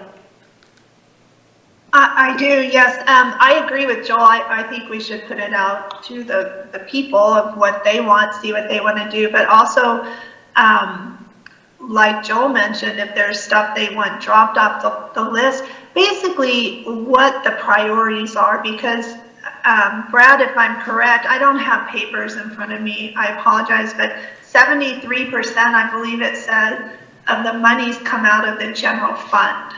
I think that's correct. Correct me if I'm wrong. So, which is already, I mean, we just voted to reduce our reserves in the general fund. We're going to be spending a lot of money here from the general fund. So I just want to be fiscally responsible with the money. I'd love to see our downtown improved in any way, but I would really like to get an idea of what the public wants. If they want us to do this now, kind of a timeline too, or get some other major things accomplished first before we start on it. So I would like to get a feel for what our citizens want. Thank you. Thank you. Rob? Yeah, I respect what Joel said, but I disagree to some degree, because I think it's really hard for people who are not actively engaged on a daily basis to imagine what different finished projects will look like. I think once the Owl Plaza, which is going to be a convertible plaza from parking to event space, I think once people actually see that, I think first of all they'll be a lot more interested potentially in answering a new survey, because as of right now, the average person who answered that survey several years ago has seen zero. They've seen basically the city not respond to the last survey, even though we have, but it's been in the planning stage. So I'd like to see us finish or substantially complete several projects before we go ask the public for yet more ideas or more ways to potentially spend money. So I'd like to see the Owl Plaza maybe in the spring or next summer, when people have an idea of what that looks like, what it satisfies, what it still lacks. I think people might be able to make a more informed analysis. So I'd like to see us finish what we've started in some cases and then move forward. And I'd also like to see the council study the revitalization task force. I know that I've sent it to the entire council at least twice, a link to that, and I don't know how many have read it, but they did a really good job. As Joel said, they did a really good job. They considered a lot of things. So I think there's a lot to study, and I think there's a lot for the public to already see get completed before we need to confuse people with yet more while they're imagining what the accomplishments are going to look like that are now in the pipeline. Thank you. Seth, and then Kathleen? Yeah, I would agree with Rob. I like the idea of involving the public, but I think maybe waiting until, like you said, the Owl Plaza is done and some other projects. I would like to see this, though, maybe back on another workshop, because, like you said, we did talk about this briefly in our strategic planning workshop, and it was limited. So it would be nice, maybe everyone study the revitalization task force packet and any other, important documents. We come back to a workshop to almost continue that strategic planning. Thank you. I got Kathleen and then Indra. Kathleen? So I too read through the surveys that the public made about the changing of the G Street revitalization, and my take on that was a little bit different than yours, Rob. I think a lot of people wanted to make some changes to the downtown, not just maybe a one-way, but even a close-off, walking mall. I think there were several interested in that. But the improvements that I've observed are the alleyways, the downtown bathrooms, the murals, definitely, the revitalization of the Welcome Center. There have been a lot of projects completed, and maybe it would be good to have that list of what is still yet to be done, and so we can make concerted decisions about what would be a priority. But I think we have a lot of things already in the pipeline, and I agree with Seth that we should wait and see what the OWL project we'll all encompass and go from there. Thank you. I got Indra online and then Rob. Go ahead, Indra. Yeah, I think that's a good idea to complete a project. I mean, if we've already budgeted for it and we've started it, we should complete that project before we start any more. I think having 10 projects partway done or thinking about doing it is probably not the best approach. I think we should prioritize and do one at a time and finish it. And then I'm okay with getting public input after that. So I'm okay with having a workshop later. I think for me, it's on the back burner. That's where I am. Thank you. Thank you. And then Rob? Yeah. So maybe I didn't speak clearly enough, but I think, Kathleen, you basically misinterpreted what I said, and it might be my fault. But I never said that there wasn't members of the public that wanted to see certain things on G Street. What I did say, and what is in the actual task force report, looking at hard data and actually guest speakers that came into that task force, they actually looked at what the one-way situation was like in other cities, how many millions of dollars it cost to reverse the one-way situation after the one-way situation in several cities resulted in a lot of business failures. And after the task force looked at all of that, the task force was unanimous. I didn't say the public was unanimous, but the public didn't actually see the data. The public didn't actually hear the guest speakers. But when the people on the task force actually looked at the data, they were unanimous. And that was the point that I was making, to be clear. All right, any further discussion or questions? All right, I'm going to ask you, Brad, do you have any clear direction from this conversation? I think we're good. We're going to do a packet of things related to this item and send it to you, a detailed line item breakdown of the costs, results of prior surveys, the CBD Vitalization Task Force, and then a list of what has been done, what's in process, and what hasn't been started, so that you can see those. So we'll put that packet together and get it out to you. Excellent. Does any counselor have anything else to add to that? All right, you have clear direction. Thank you, Brad. Next on the agenda, we have the topic of addressing homelessness grant request for proposal cancellation and issuance of a revised request for proposal. And Stephanie will take over for us.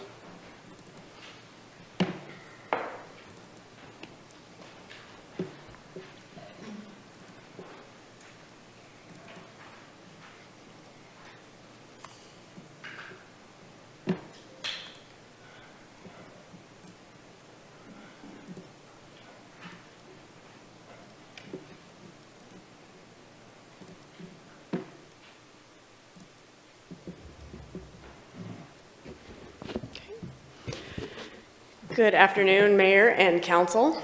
Back here before you to address the homelessness grant program. I know things got very chaotic there at the end of last week with new information regarding the applicant's withdrawal, the recommended applicant. So we're here to address what that means and where the council wants to go from here. As we're aware, the applicant withdrew because, at least according to them, there was a mistake in whether or not the partnerships had been verified prior to submission of the application. I can tell council that I had spoken with the applicant prior to discussing contract terms and had been assured that there was a partnership in place. So I was very disappointed to find out that that had not been in fact verified. The other reason why we should be considering cancellation of the existing RFP at this point is that I think we're all aware of the politics that are surrounding this application. It's gotten very messy, this process. And I've been on both sides of grant applications before. I've been an applicant on behalf of a local government, and I've been a reviewer on a review panel evaluating and approving, and I've never seen anything that looked like this process before. Structurally and in writing I have, but not in the way that it's played out here in Grants Pass.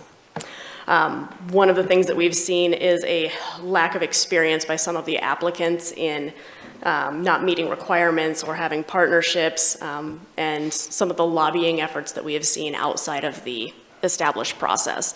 Those are things that you don't normally see in a grant proposal, and it's made this process much messier. So hopefully we can move forward and make things clearer for the community as well as for applicants in that process. So I'm going to start off with talking about grant cancellation. We do have the right to, or the ability to reject applications and cancel the current RFP.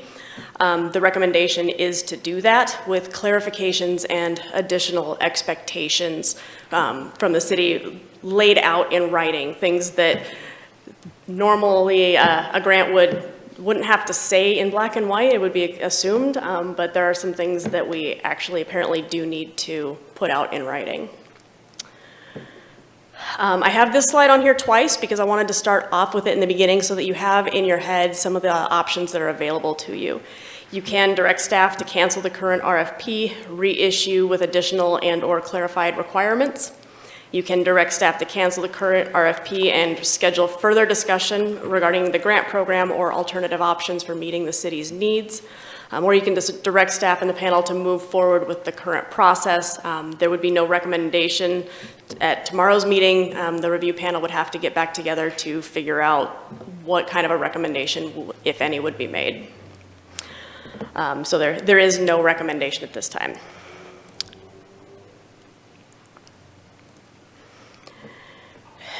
I'm going to briefly go over some of the new and revised components that have been written into a draft of the grant program.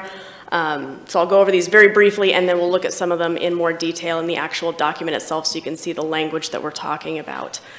Some of the suggestions for inclusion would be to require a preliminary site plan, a visual representation, including showing where on-site amenities, security measures, parking, things like that would be located on the site. That was not necessarily included in our first, although some applicants did provide that, so it was a helpful thing when we were reviewing. So that would be a recommendation to include. Require applicants to provide additional details regarding meeting applicable codes. We had some verbiage in there about how they would obtain approvals, and we didn't see the quality of responses that we wanted to see as far as how those codes would be met. I think strengthening some language there might give us the information we're looking for. Obtain more details regarding ADA accessibility compliance, more than just we're going to comply with the law, but actually how are you going to comply with that law? Require documentation of intent to transfer property if an applicant is not already in possession and control of that property. That I think would be helpful in assessing the viability of projects. There was a question about whether or not we want to define reasonable separation from socially sensitive areas, given some of the feedback that we've seen on the various applications. Include some additional bases for disqualification, so make it crystal clear that if you can't meet the minimum requirements, that's a basis for disqualification.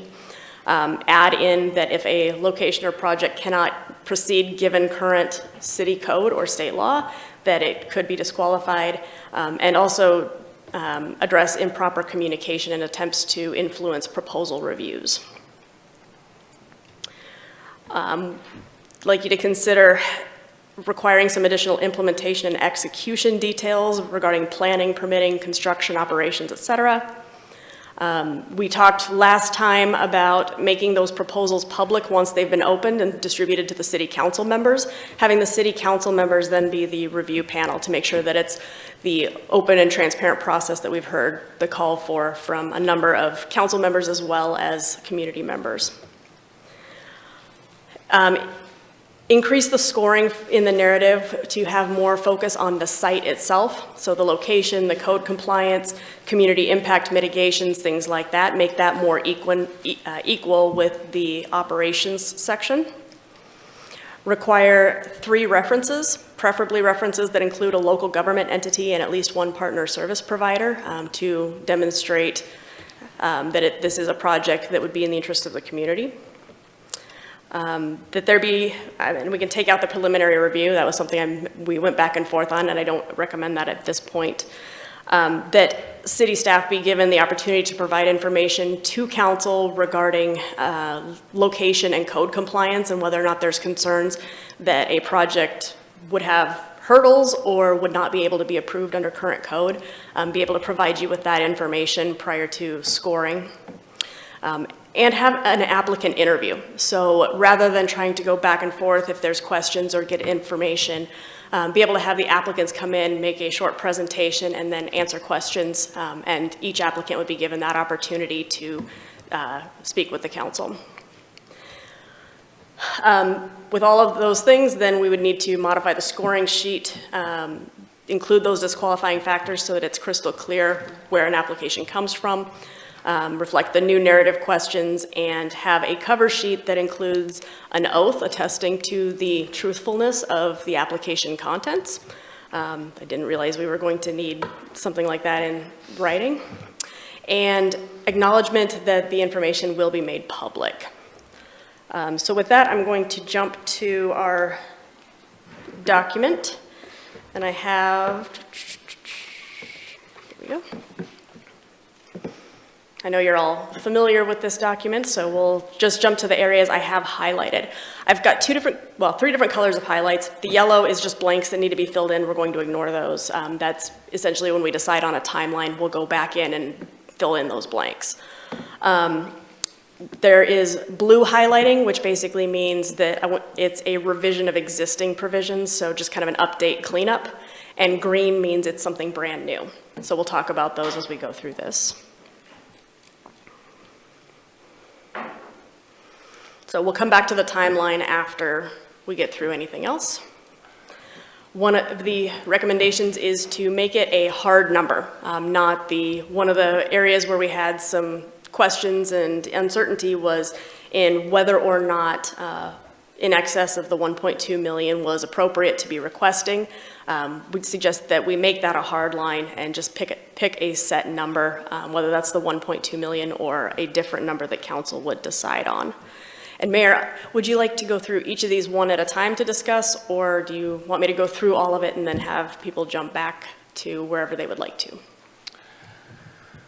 I don't know, let's just go through a brief summary and then then you can go back to each section. I think that's probably, let's just get a whole nutshell of it and then we'll go back line item by line item. Okay. If that's okay. All right, the next new section would be to include advising members that proposals are open for public inspection. Oregon law at this point says that we may keep them proposals behind closed doors until the notice of intent to award, but it's not a requirement. It does say may in the statute. So if we choose to, we could make them open for public. And if they're going to be discussed in a public meeting, as with the council as a scoring committee, I would recommend that we do that and make sure that everybody is on the same page, that this information is going to be public once those proposals are opened. Under project requirements, I modified the language a little bit to make sure it was clear that shelters must provide or facilitate provision of optional programming. It's not just we're going to give you extra points if you do, but you really need to provide those things. So strengthening up that language a little bit. Adding in the language that applicants that do not have possession and control of a location must include a signed documentation from the landowner, and that documentation would the landowner would also need to acknowledge that would be made public. We don't want those surprises to come out. We want them to know that if they're willing to sell this property, it's going to be out in the public before that transaction takes place.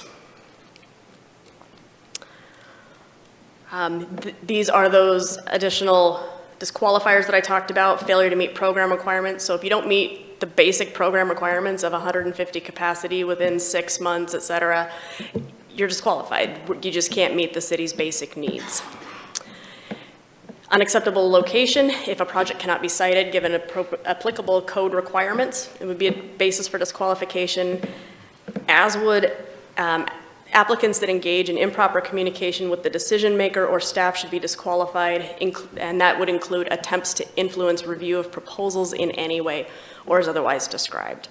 And the reason for this is if you think about it as you have a decision maker, normally whether you have a judge or another form of fact finder, they're supposed to base their decisions on what's before them in the appropriate process and not those outside factors. And so having that information and having communications and lobbying basically outside of the grant process would make things even messier. So you want to make sure you've got an open, transparent process where everyone's able to give appropriate information, but it needs to be within the confines of the process to get that information. Can I just ask real quick, does that mean that the interviews would help with that process? Yes, the interviews would be part of the process, so you would have the opportunity to actually speak with them. And there is, I can't remember where I put it in the proposal or in the program, it does make it clear that you have the opportunity to submit your application, you have the opportunity for the interview process, and you can respond to any direct requests for additional information.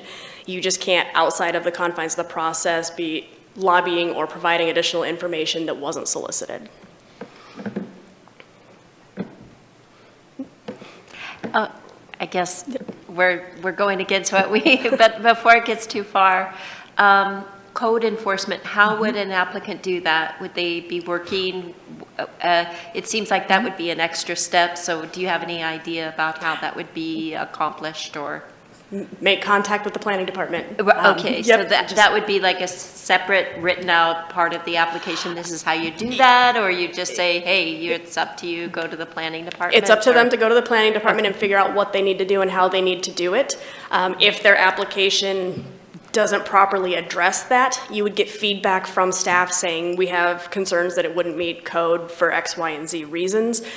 They can always revise potentially and figure out how they're going to address those things, but at least council would have the information from both the applicant about how they plan to do it, as well as whether or not that seems reasonable under current code. All right, that's just clarifications. Added some statutory cite. The applicant cover sheet, this would require it to include an oath that all representations are true and correct, as well as an acknowledgement that all application materials would become public upon submission. So they would have to actually put a physical signature to those statements to make sure that everybody understands what our expectations are. I modified some points values just based on where questions kind of landed. The project need, we didn't see, at least in the initial review process, they didn't seem to be weighted as heavily when we were trying to consider whether or how to score things. So drop the project need section down to 5 points from 10.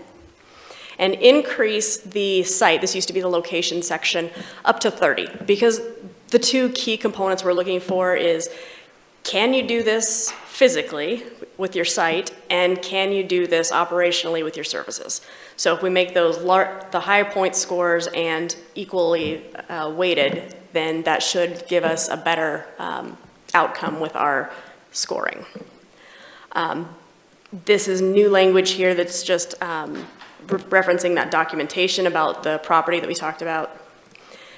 This is the piece that would add in providing a preliminary site plan that would include, show us where your housing is, your communal areas, your access points, amenities, parking, ADA, all of those things. Show us what it's going to look like so that we can actually picture it. It's not just a description.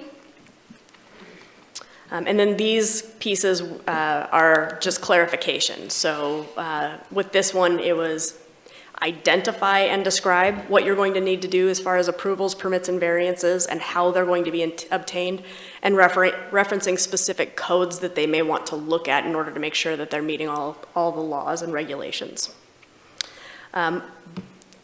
D here, that was moved up from one of the other sections. I'm drawing a blank on which one.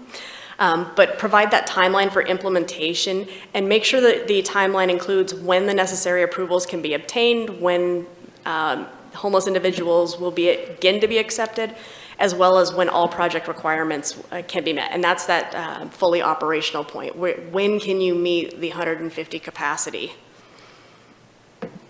And then this piece is a consolidation. I actually removed that final impact section because a number of those pieces actually tied into previous questions. So it consolidates them into things so that we can better evaluate.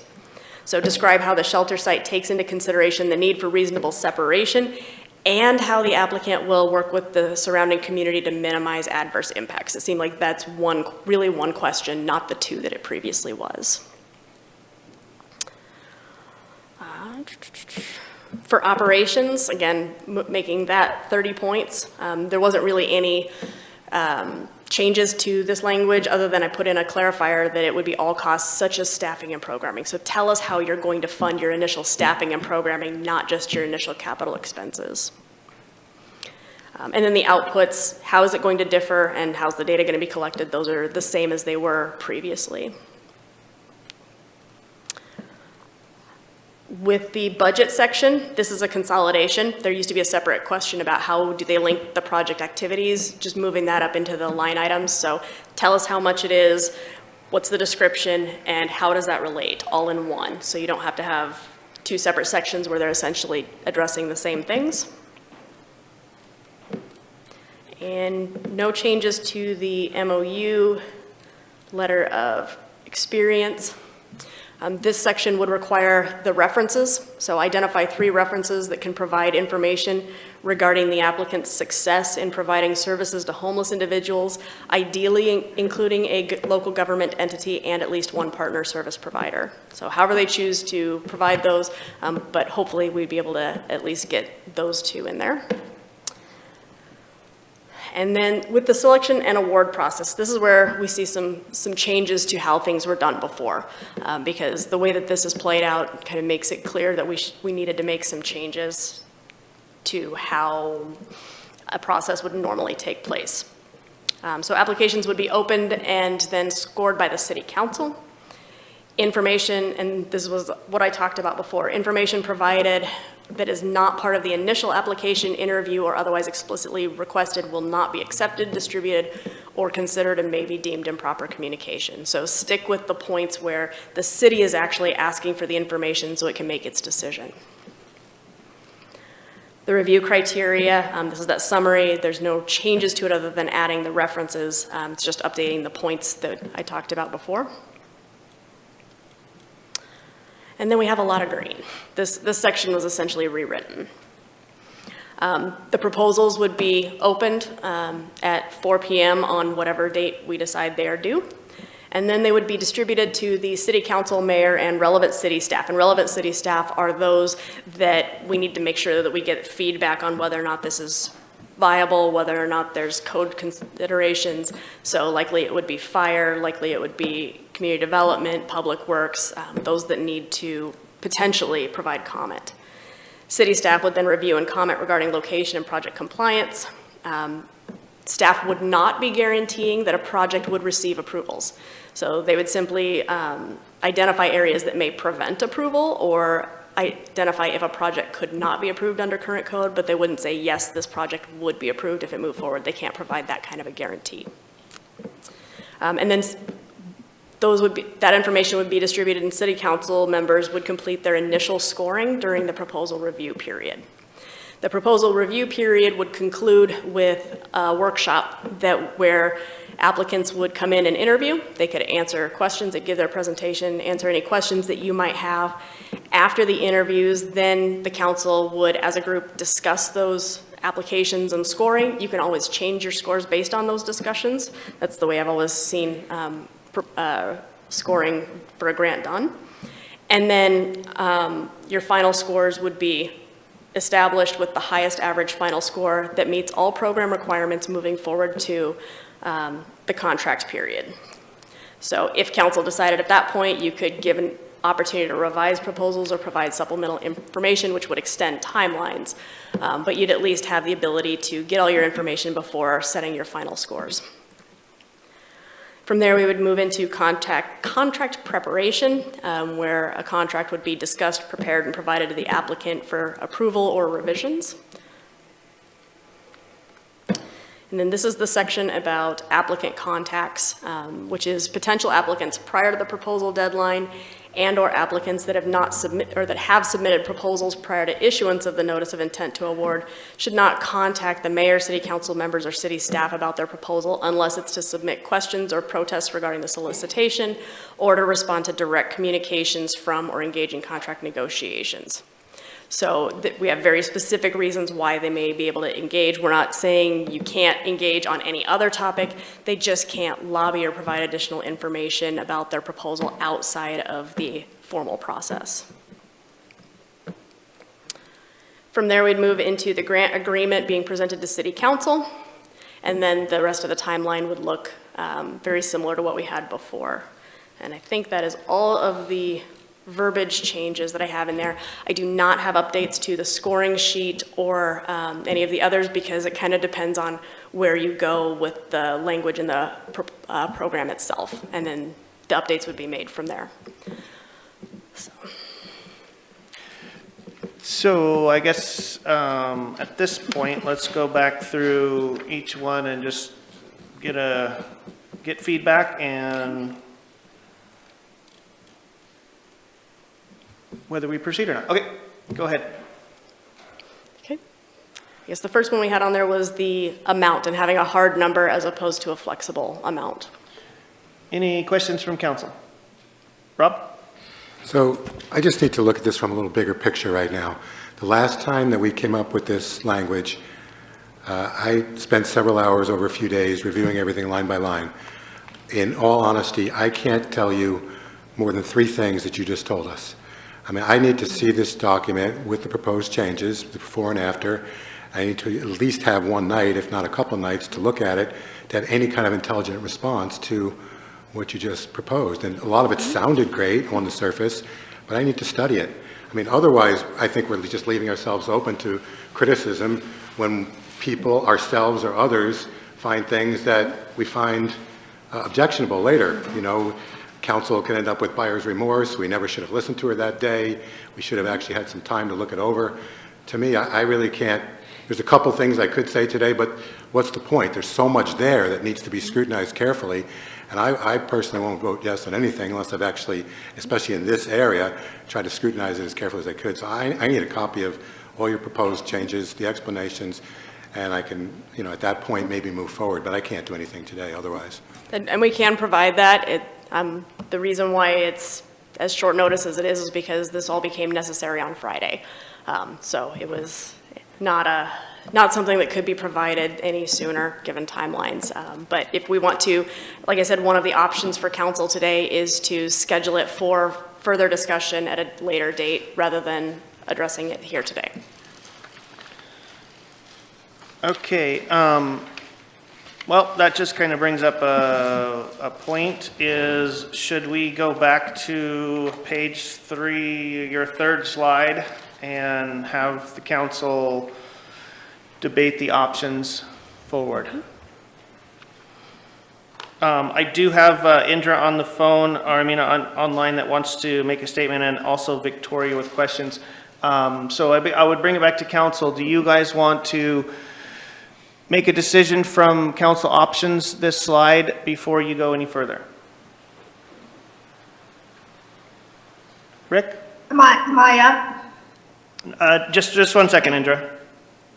Okay. I guess I'm willing to entertain this new direction. Thank you. Okay, go ahead, Indra. Well, I was just going to say, I don't see any point in going line by line through the new RFP if we don't even choose to redo the RFP. So I think the first discussion would have to be, is that even the direction we want to go?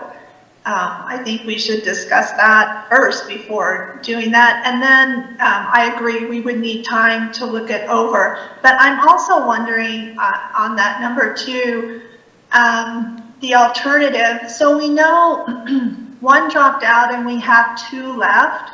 And so I'm wondering if we should even do an RFP. It was messy, and if we're going to bring it out into the public and have the council talk about it and review, and the public's going to see everything, would it be possible to just do an alternative option and not do an RFP and maybe speed it through a little faster? Because I think people, you know, just want to, we've been making progress and just want to progress quickly to some kind of resolution with this, but do the right thing, you know, and make sure it's good in the same way that we've been doing it. So I'm just wondering, is it possible to take the 2 remaining and then we do what you're suggesting? We get to look at their application and also the additional questions that you've brought up, Stephanie, here today, so they complete those. So there's an addition to their information they've already given us. We get all the information to review. It's all in public. I love the idea of, we can do that at a workshop where with them present, a representative of their organization present to answer any questions and just really get a feel for these organizations and what they can do for grants passed. So I'm wondering if we can do that without doing the RFP and having that big timeline.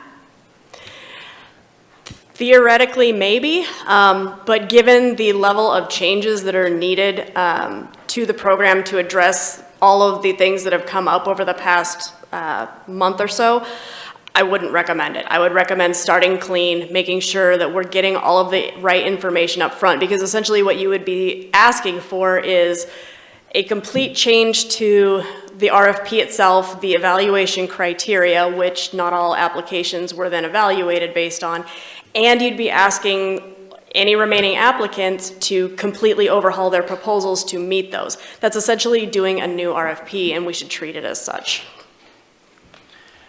All right, I got Victoria and then Kathleen. Yeah, I think I'm with Rick that I'm willing to go through and look at these today. We did it before. It did take some time, but there are fewer of these. But I think it would be important to get a thumbs up that yes, we are going to move forward with issuing a new RFP, and then go through, because there aren't that many things, and then that would make things go much more quickly, and it's an important issue to get done as quickly as we can. Kathleen? I'm just wondering what the alternatives are to an RFP and if that would prolong the process. It might prolong the process. I think some of there are options that maybe have been presented to council before. There's a few that come to mind, which is specifically looking to contract with a particular vendor, but that would require ongoing city commitment. There are options of revising what we're going to do with a grant. There's other potential options, like I know the one that's been brought up before is the city purchasing property and then having somebody provide services on said property. I think there are options that have been discarded by the council before, but we can always go back and reconsider them, potentially even with modifications. But there's a reason why we went with the RFP process. Victoria, you got something else? I was just going to comment that yes, the other options that you just mentioned were ones that we discarded because it didn't seem to be something that would be best for the city, and that's why we came up with the RFP. Okay, so at this moment in time, we're sticking with this slide here with the council's options.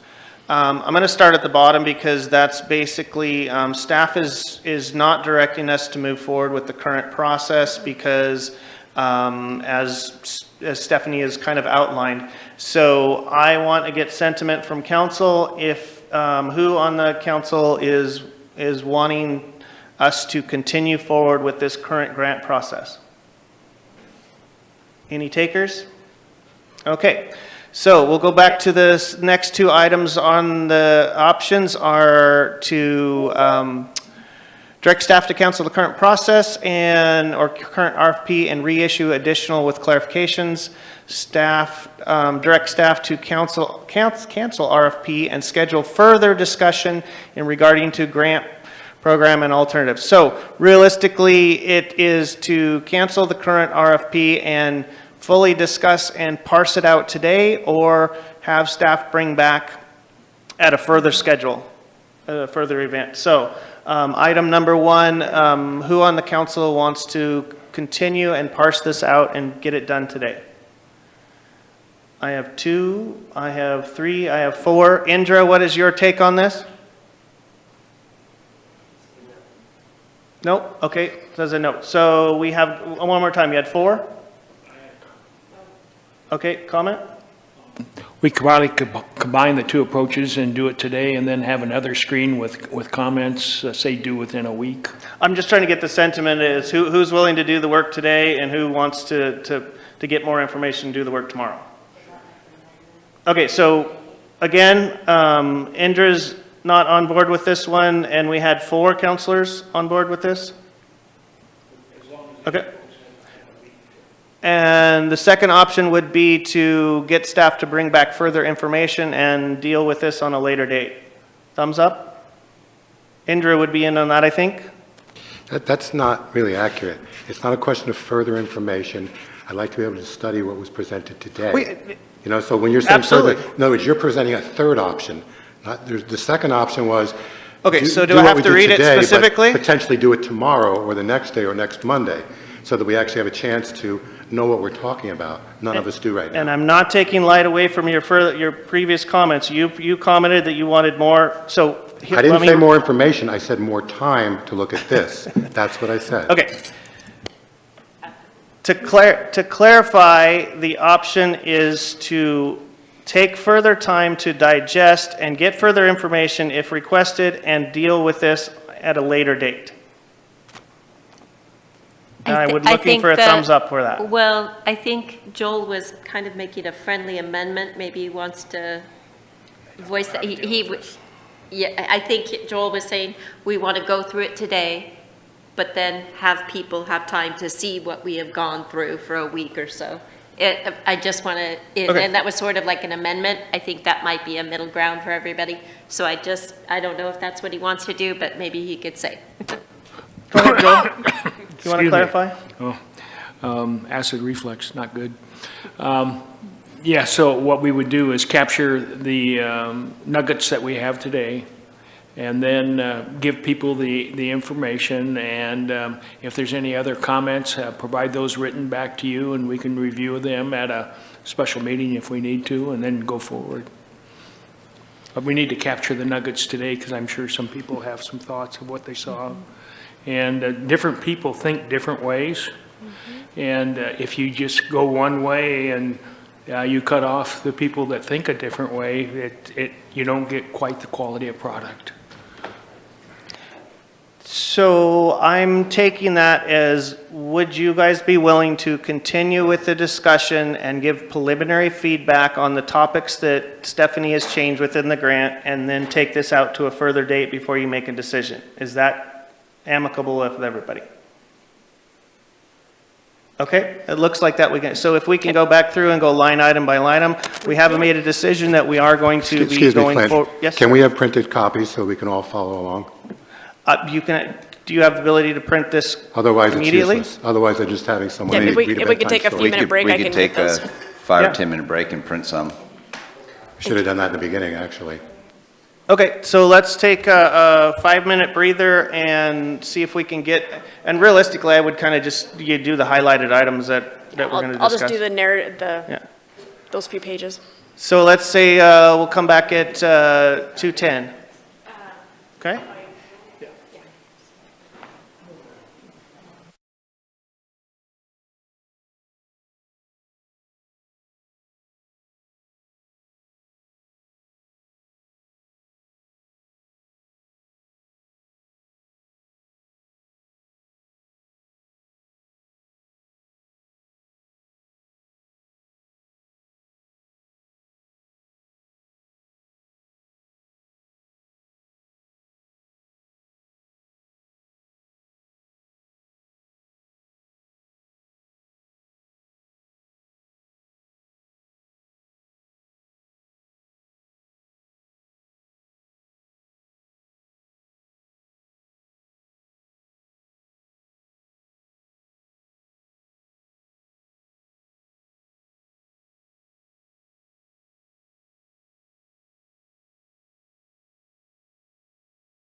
we might have to hold on for a couple more minutes. Yep, Jason went to get them. I hit print.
not to put the pressure on him.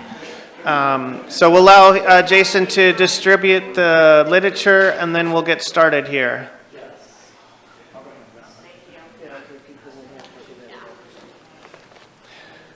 So as he passes those out, we could probably just start with the Yep, first. and just so we're clear, we're not looking at every page in here. For some reason, when I told it to print pages 4 through 18, it printed pages 4 through 47.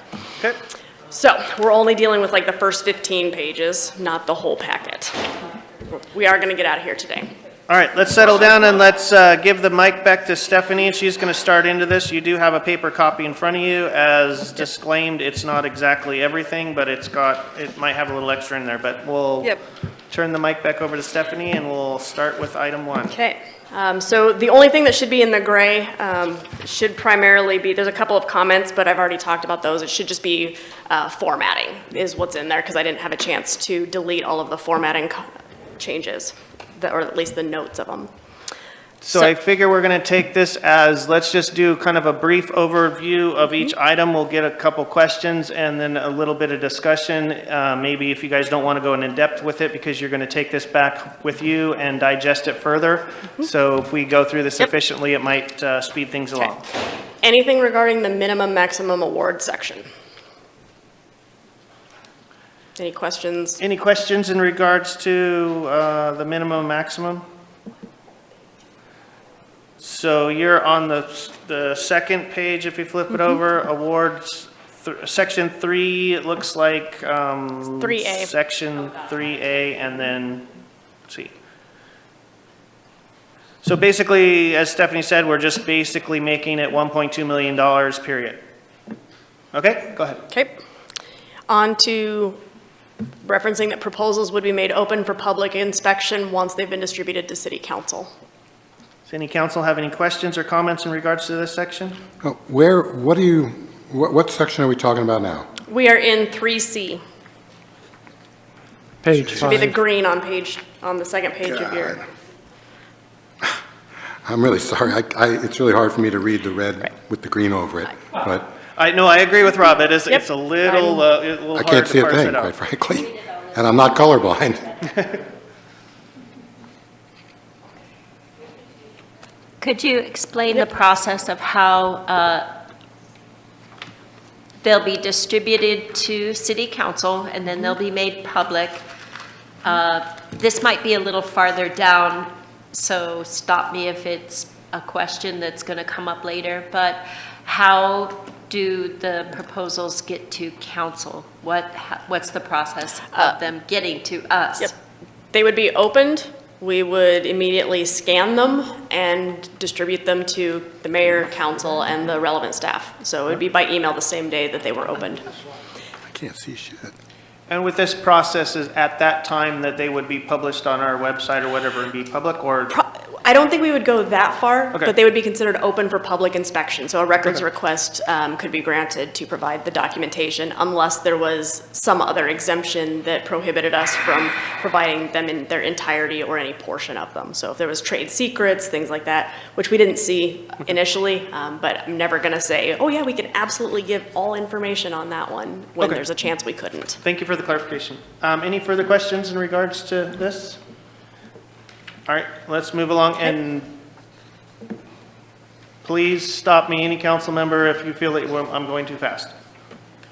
Okay, so the next section was a clarification that would essentially require shelters to provide or facilitate the provision of optional programming. This is a change, again, from making it just that you score higher if you do. This makes it a shall provide such services or facilitate such services. Okay. Okay. And I will send out via email a version that does not have the highlighting, so that you have a better version for doing this later. The highlighting, unfortunately, is difficult. The next piece is the applicants that do not have possession and control of the location at the time of the application have to include that signed documentation from the landowner, acknowledging that they would transfer the property, as well as that the document would be part of public materials. Yes, Rick.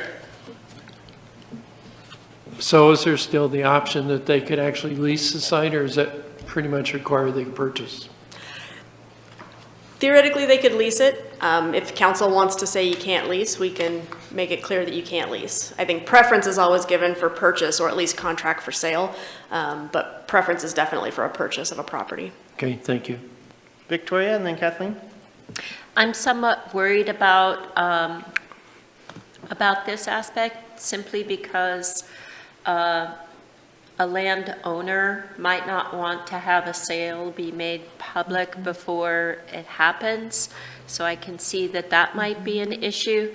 And there have been instances of people, I mean, well, as soon as it is made public, there are always people, rightfully so, who are concerned and contact. I don't know what the answer is here, but I am concerned about someone wanting to sell land or lease it and having that public and being open to public scrutiny, especially before something actually really happens. So that would be something that I think we need to maybe discuss a little bit more.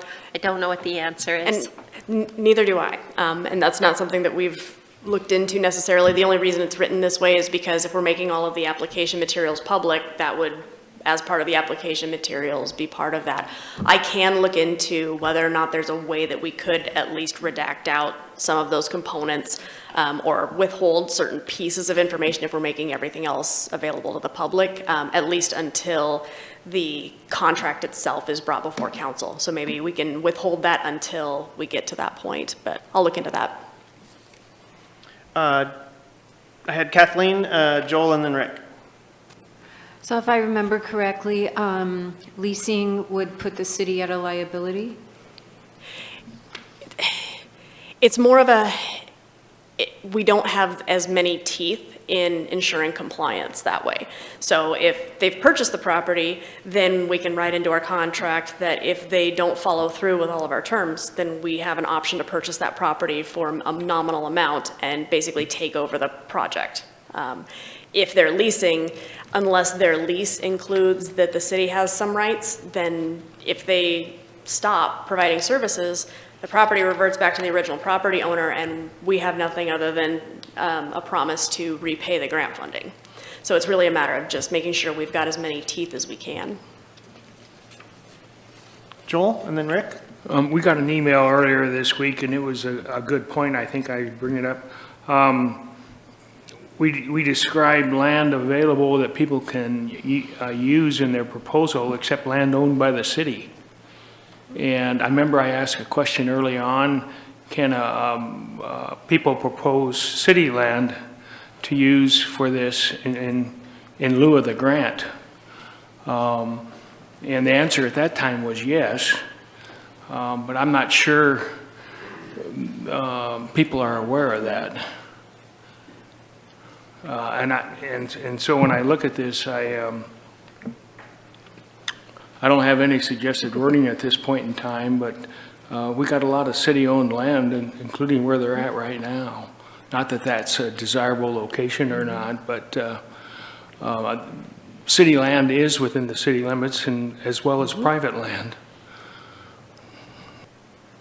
That is true. I don't know if that's something we want to specify in here, because the way it would normally work is they would have to get a commitment in order to, the property would be sold, leased, or contract for sale, and in order to get that kind of a commitment from the city, it's going to take a lot longer than the city's going to be willing to, or than the RFP process would be.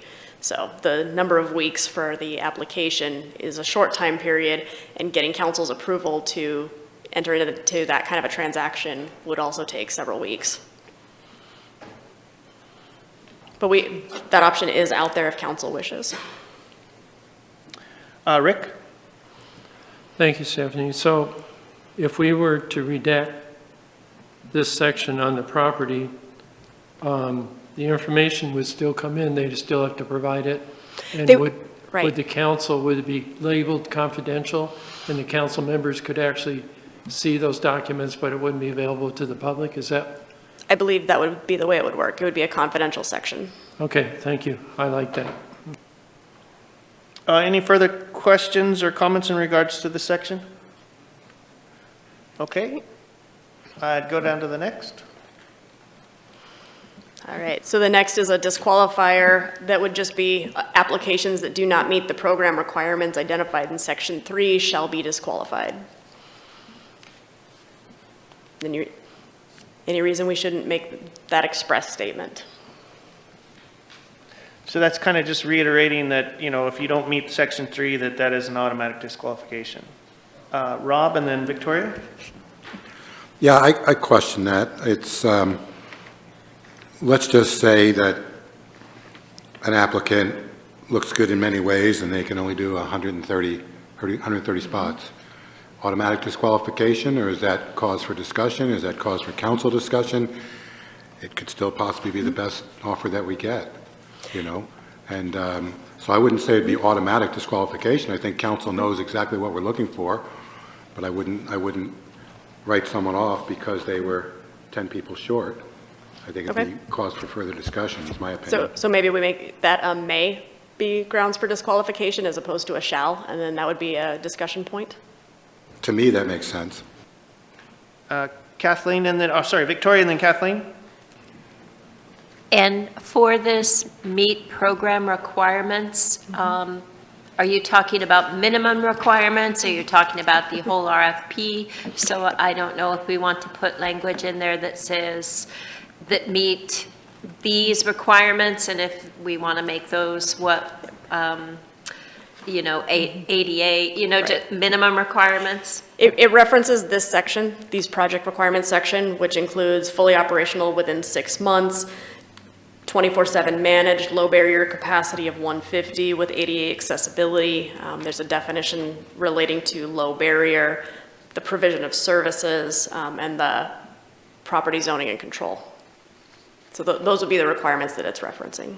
Oh, okay, I would just put that, make sure to reiterate that. Kathleen? I thought that was a minimum requirement is the 150. So if we're anywhere below that, we're not meeting. If we are below that 150, we would not be able to close all resting sites. And But that's a priority. we would be able to open potentially another one for 10. I mean, there's a mix and match Right. ability that the city has, There is. so. Anything else on program requirements? Any other comments, questions? Seeing none, why don't you go forward? Unacceptable location, which is a location where the project cannot be sited given applicable code requirements.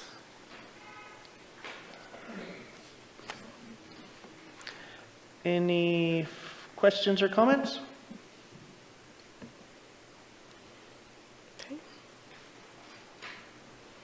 And realistically, that's going to be an easy collaboration between the applicant and, you know, having a pre-app meeting with planning to go over that should be their due diligence. It should be. Fine. I don't see anybody raising their hand to comment or question. All right, on to the improper communication. Applicants that engage in improper communication with decision maker or staff shall be disqualified. Improper communication includes attempts to influence review of proposals in any way or as otherwise described in the section that talks about it down below, and I'll put in the reference to that later. Rob? So I'm not sure where this would go in here or if it even belongs in this document.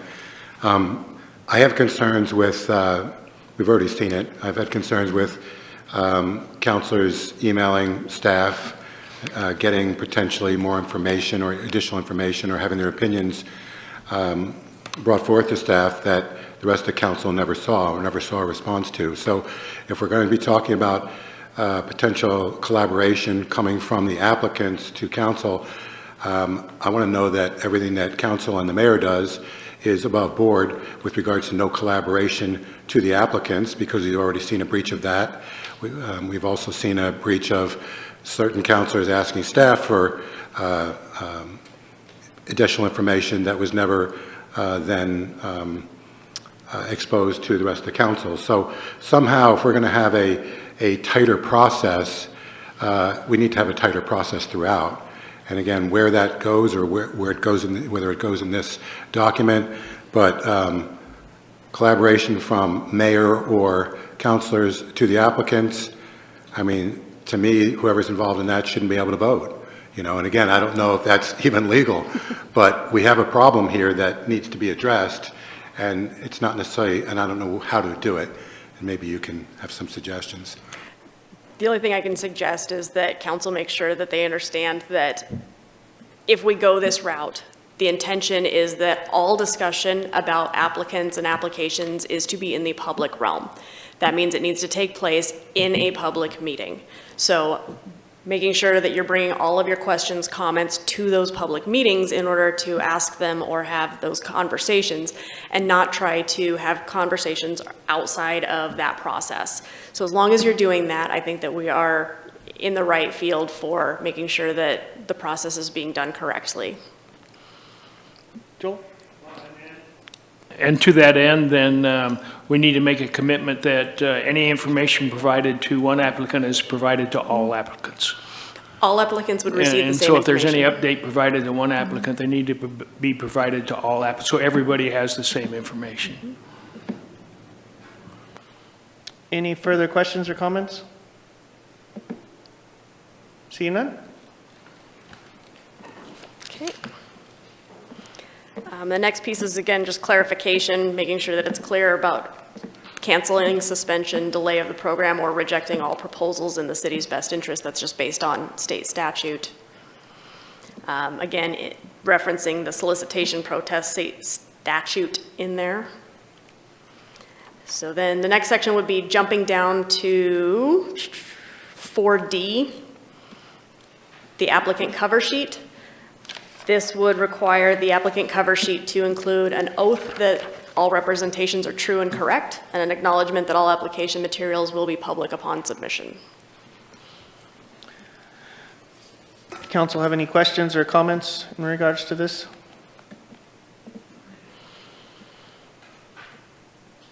Okay. Okay. So then you'll see the points changes that are proposed here, as well as the pagination for the site section, because we would be including a number of additional components, make it consistent with what the operations section has. In 2A, it would have references the documentation from the landowner regarding intent to transfer possession or control, which we already talked about. Requiring the provision of a preliminary site plan with visual representation, including areas for housing units, communal areas, access points, amenities like showers, restrooms, laundry, kitchen, medical, pet, etc., parking, and ADA accessibility measures. We got Indra has a question, and I'm not sure if it was from the last one or what. Go ahead, Indra. Yes, it went up to the further up, sorry. Okay, so we had an issue. So what happens if they say that it's true, but it turns out not to be true? That was part of the mess. It was, I think, putting the actual oath on a document that they would have to sign would make them more diligent in making sure that everything that they put in there had been verified. Also, the publicity around what happened with this process would hopefully help with that. But having a signed document usually means a little bit more than just filling out the application materials. Okay, but it could still happen again. It can always still happen, yes. It would be a basis for withdrawing their application and removing their application from consideration. Thank you. Okay, so thank you, Indra, for that. And we just went over the part 2 of the E-narrative. Did anybody have any questions or comments in regards to this portion that Stephanie went over?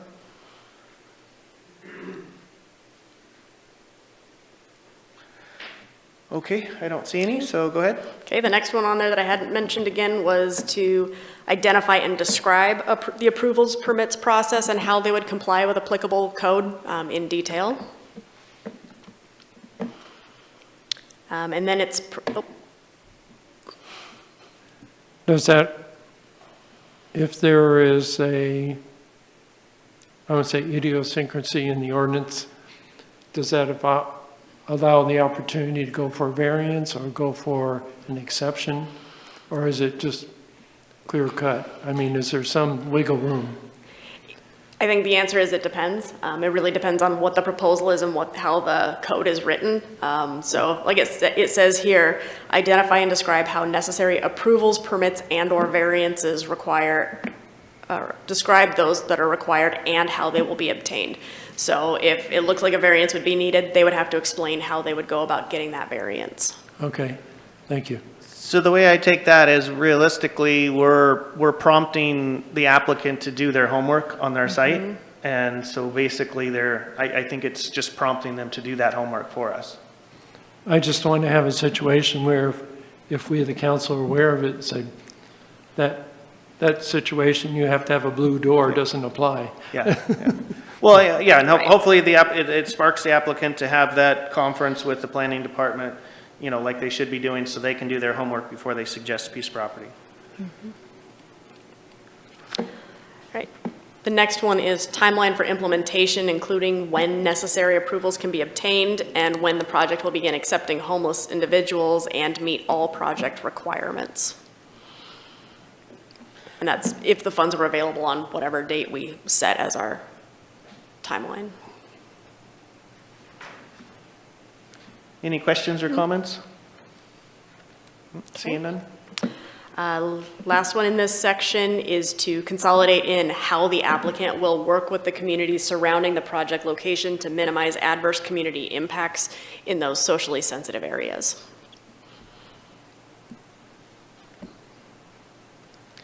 Okay. Kathleen? Just because of what we've seen with two applicants now, that we draw a hard line with schools. This is, you know, kind of ridiculous that we thought we had that covered and then two applicants decided, so 500 feet, that's it? So look at all the red. If you put a 500-foot buffer from schools and daycares, that's less than 1/10 of a mile. So if you start expanding that buffer out, you're going to take up a lot of potential space. Okay. So the reason why we left it the way that it was initially was because it gives the flexibility, depending on the area, a 500-foot buffer might make sense in one spot and a half mile might make more sense just given the nature of the area that they're talking about. So that's why we asked them to describe how they would address the socially sensitive areas as opposed to putting a hard line, you can't be within a certain distance. So 500 feet is 0.10? Just under I think it's 0.09 miles. Okay, because N Street was 0.02.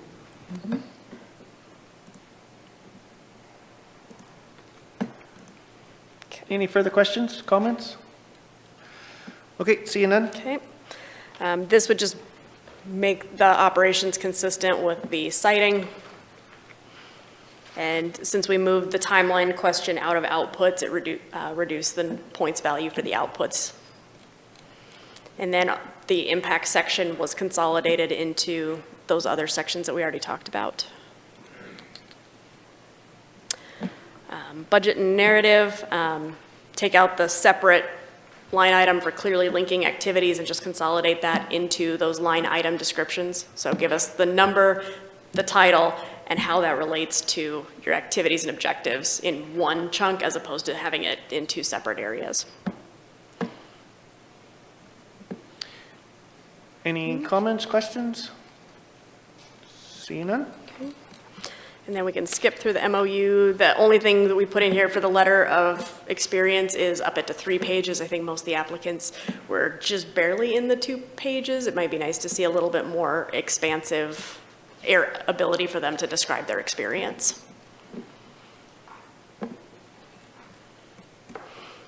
Then the next piece, that new piece on references. So they must identify 3 references that can provide information regarding their success in providing services to homeless individuals, ideally including a local government entity and at least 1 partner service provider. Go ahead, Joel. So those references then are going to be part of the application packet and part of what we can rate things on? Correct. Okay, thank you. Yep, you can use that information to make your scoring decisions. Let me rephrase that. I think the way that I've got it set up right now, and we can change this, is that the reference checks would be done as part of the contract process. So when council says this is the applicant we want to move forward with, then we would check references and figure out the terms of a contract to bring back to council. So it would be used to determine whether or not to approve a contract as opposed to in your scoring, unless you wish to do it differently. I've never done it that way before, and I've done a lot of these. We treat all applicants the same, and those references are part of who we select for the job or who we select as a successful application. And to not do that and just do it on the successful after the fact, I think sets us up for, could set us up for failure. We can set up a reference check process. We can potentially discuss some standardized questions that we ask of all references and do that during that staff review process, where there can be a formal form that's filled out, and then that information is provided to council, just like the staff reports. Right, but that needs to be done before we decide on our top applicant. Okay, we can do that as part of the scoring. Yeah. Any other questions or comments in regards to references? Rick? I fully agree with Joel is saying, and I think that's, Stephanie, I really appreciate you offering this. Any further questions or comments? Okay, seeing none, go ahead.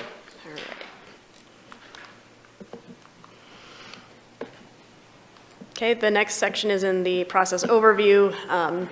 Make sure to use the word opened, that it's going to be reviewed by the city council, that the information provided by an applicant or their representative that is not part of the initial application, interview, or otherwise explicitly requested by the city would not be accepted, distributed, or considered, and that it may be deemed improper communication.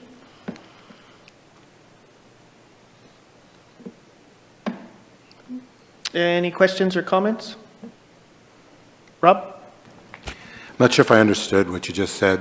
So basically you're saying that someone can't go back for a second bite of the apple, they can't, but they're able to provide that information during the interview process, correct? Right. They would be, when they come in and present, they would be able to provide it if they're specifically asked by the city, and by the city that means as a whole. So the city council would have to say, we want to get X, Y, Z additional information. It's not just one council member saying, I want this extra piece. So there would have to be the consensus on that. But we'd have to actually ask them for additional information, or it would be part of their interview process. And we could, under the interview process, potentially not have a presentation component to it. It could just be straight question and answer, where council asks questions and they're not given just a free-for-all opportunity to discuss their proposal. So at the interview process, an individual counselor would be able to ask pretty much any question they want. It wouldn't be a consensus of the council, correct? Correct. The counselors would be able to ask questions related to the proposals. Any further questions or comments? All right. Then this is just updating the components and the points possible based on what's done before. The proposal opening and review period. Proposals would be opened and then distributed to the city council, mayor, and relevant city staff. Staff would review and comment regarding location and project compliance with relevant code. There's no guarantee that they would not guarantee a project would receive approvals, but would identify areas that may prevent approval, or if it's clear that a project could not be approved. And then there would be some initial scoring that you would do prior to coming into the meeting with the applicants. And based on earlier discussion, I would include in this section that that's where the reference checks would take place. Rick, and then Victoria? So Stephanie, when the application comes in, does staff do an initial scoring, or does it go straight to the council? It would go straight to the council under this model. Okay, thank you. Victoria? So this is initial score, it's under selection and award section, or? It's under proposal opening and proposal review period. So selection and award, section C. Okay.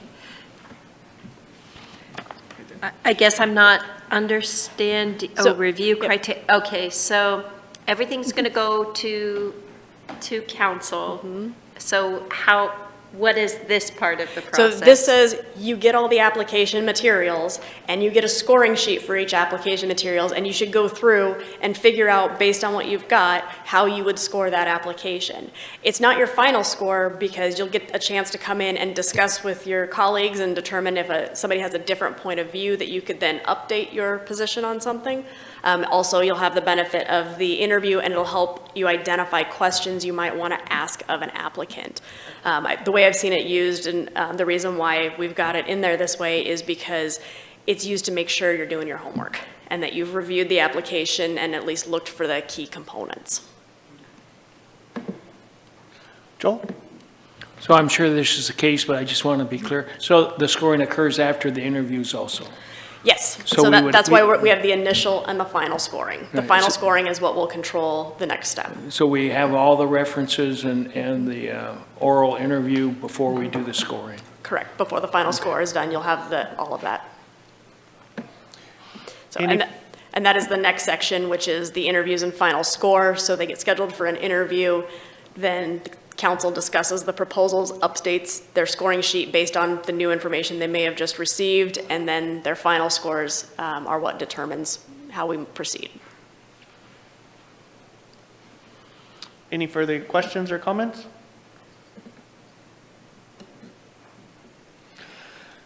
Oh, I don't see any. Okay. Contract preparation, once we know the final score, then we move into contract preparation. I'll remove the references would be contacted here since we're going to do that earlier potentially. And then it would just be the preparation of a draft grant agreement that the applicant is okay with that would then come back to council. Any questions or comments? I don't see any. Okay. The details, the next section in F is the details about applicant contact and the, excuse me, that potential applicants before the proposal deadline or applicants that have submitted proposals prior to the issuance of notice of intent to award should not be contacting decision makers regarding their proposal unless it's to submit questions as allowed by the grant. They get submitted to one particular place. The answers to those get posted as part of the grant itself, or to lodge a protest regarding solicitation, or to respond to any direct communications from or engage in contract negotiations with the city attorney. So if they're being told, we need this additional information because council has said we want this additional information, then they may provide that information. Anything else may be deemed improper and may result in disqualification. Any questions or comments? Yeah, yes. Indra, go ahead. That might be a good place to put in what Rob brought up earlier. The other way around is that the mayor, city council members, or city staff communicating with the applicants. And that could be deemed improper as well.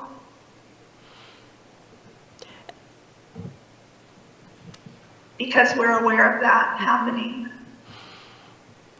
I'm not aware of staff communicating outside of the process itself, and I think that, as we discussed, the obligation of the city council, if this is going to be a public process, means that everybody has to understand that all discussions and information must be received in the public forum and not outside of that.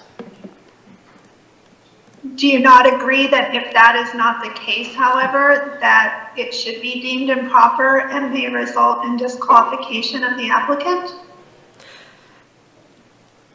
I don't know that it's fair to hold an applicant responsible for the actions of someone else. I think making it public, if something like that does happen, would be appropriate, and then the council could figure out what, if anything, they would choose to do about that. But just because someone reaches out to an applicant shouldn't mean that they get penalized. It says may result. Yes. So that's something council could maybe decide on. Right. I don't know, maybe I'm the only one thinking that way. I don't know. Does any other council member want to weigh in on that? Go ahead, Joel. So one way to do that within any organization is to designate a spokesperson. And all communication goes through that spokesperson. And that might not be a bad idea, just to keep us from blundering into it, all the communication with any of the applicants goes through one person. And so if somebody comes up to me and says, well, what about this? I said, well, you need to contact. But it's already Micropress. stated in the application, in the grant process, who they're supposed to reach out to. Right. So that's our spokesperson. Yeah, and so internally to us, that's the only people that should be speaking to the applicant is that spokesperson. Absolutely. Any further questions or comments? Okay, I don't see any. All right. Who is the spokesperson? What we have in here currently is that submission of questions or protests goes through the city recorder, and any direct communications or contract negotiations would be through myself.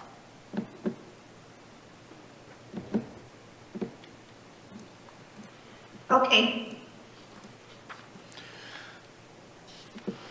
Right, the next section is on the notice of intent to award contract. This is just a clarification that it would be once we get through with making sure we've got contract terms that are agreeable to both sides potentially, then it would be presented to the city council at a meeting.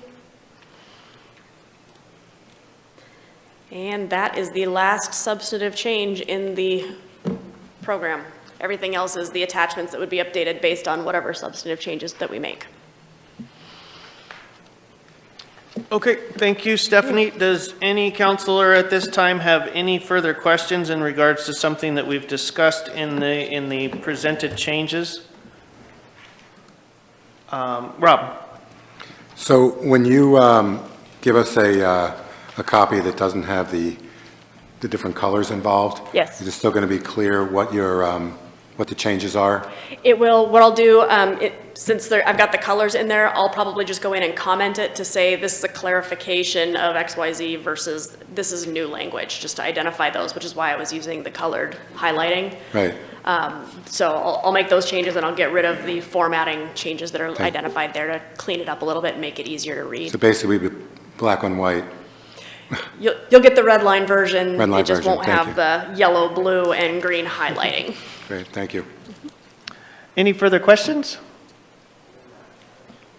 All right, I'll bring it back to council for any further discussion. Rick? Stephanie, I really like the document you revised here. I think it's excellent, and I think it will really help us go forward with the process. Thank you. Any further discussion? Kathleen? Well, I just had a comment, and I just wanted to say I am grateful to the applicant who came forward and admitted that they were not in compliance and had integrity to do that, because that was necessary, and I just want them to know that. Any further comments? Okay, did you want, I mean, I don't remember, did you go over the timeline and all that stuff too? We didn't go over the timeline because you want to schedule additional discussion, which will throw off the timeline slide. Okay, understand that. I guess the question is, when do we want to come back for further discussion? Yeah, that would be the question. And then when can you distribute this clean version out to counselors? Before 10 a.m. tomorrow. Okay, so within the day. And then obviously, Rob, I'll bring back to you. How much time do you think you want to digest this, or what's a good recommended timeline? I probably would just need an hour or so, but, so can you present us with a printed copy like tomorrow, or rather than electronic copy? Both would be good, but a printed copy would be great. Yes, if you want a printed copy, I can have those available by 10 a.m. tomorrow as well. Okay, thank you. Just let me know if you want to print one so I can make sure I print the right number. Well, Was that I 3? want one. Okay. Thank you. Yeah, let's see. All right, one for everybody. Got it. Yeah, that's a good. So with that, this is our week for workshop and meetings. So if you all can digest this within the next couple of days or whatever, obviously that's going to push us into a special meeting schedule. You think you can do it by tomorrow night? I think we can do it by tomorrow night. Rob? Yeah, I can do that.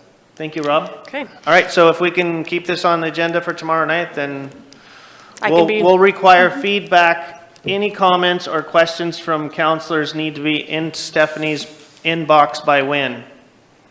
4 o'clock to give me sufficient time to. Okay, so if you research guys if get the needed. document printed by tomorrow morning, can you guys get back to her before the end of the day? And I will try to have it ready by 8 a.m. I'll put in an email if the print copies are ready by 8 a.m. Okay. I was raising my hand to say I think we could do it tomorrow. I don't need a printed copy. It's okay online for me. Okay. All right, any further discussion? If not, Yes. yes, go ahead, Indra. Stephanie, I just want to comment again. Thank you for all your work, but I guess I just want to comment on the length of the process and doing it over. And I really don't have much confidence in it not being a fiasco again, because people went out of their lanes and the misrepresentation. And I'm really concerned about the length of time. So keep in mind that this unmanaged site has been in my ward for 8 months, approximately, unmanaged. And so, I mean, it's a big deal to redo the RFP and push it out 2 more months.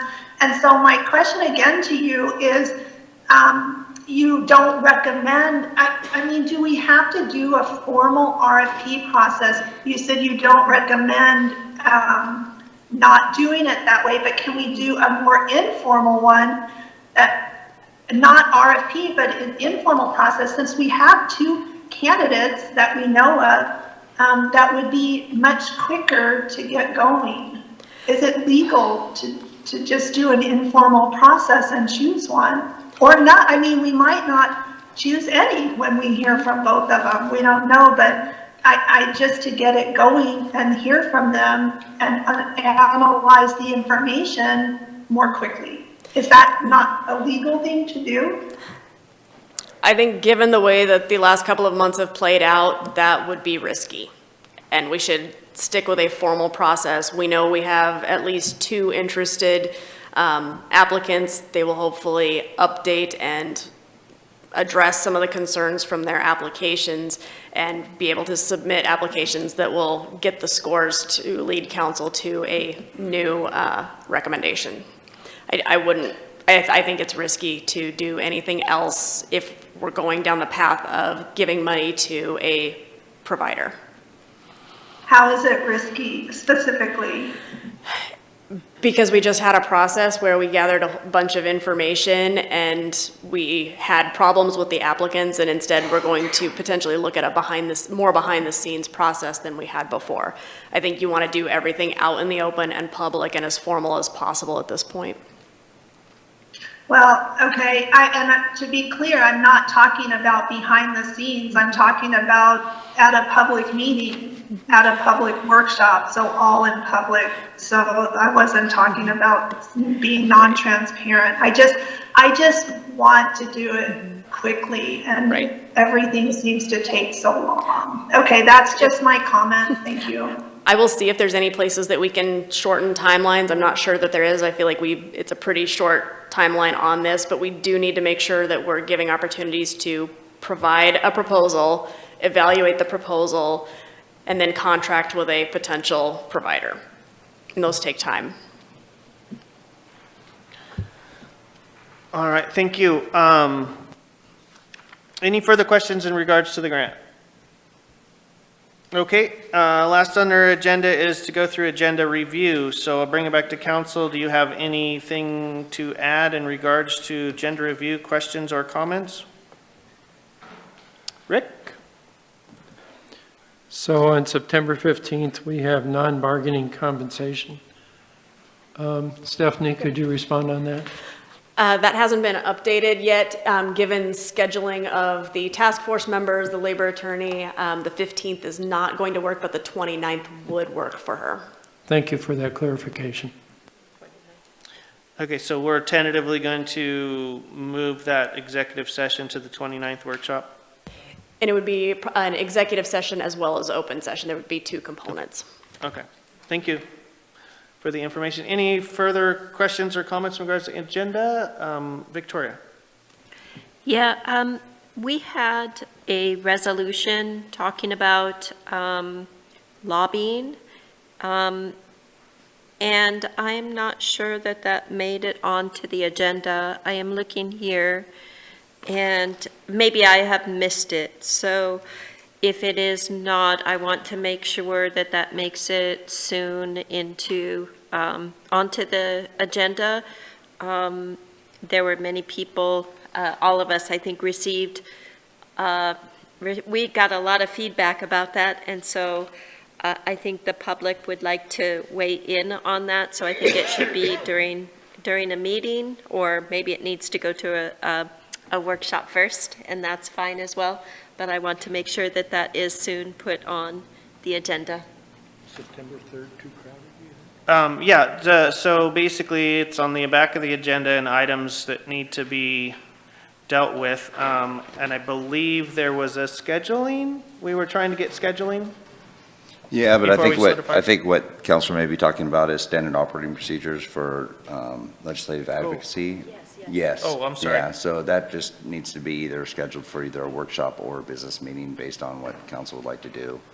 If it was going to be straight to a business meeting, I'd say maybe we just start with a memo saying here are the suggested standard operating procedures, and you can move to a business meeting. Or if you'd like to have a workshop discussion on it first and then move to a business meeting, those are the two ways I'd look at approaching it moving forward. I would say just whichever would be more timely, and it sounds like the first option would be. The first one would probably will be more timely to where Okay. I just provide a memo of the suggested SOPs, and then we schedule it for a future business meeting. Okay, yeah, I would like to do that. Thank you. Perfect, thank you. Any other comments or questions in regards to agenda? Staff have anything? Okay, all right, I think we're done then. I will say this workshop is over and done with, and thank you very much for your time. I think we did good work today.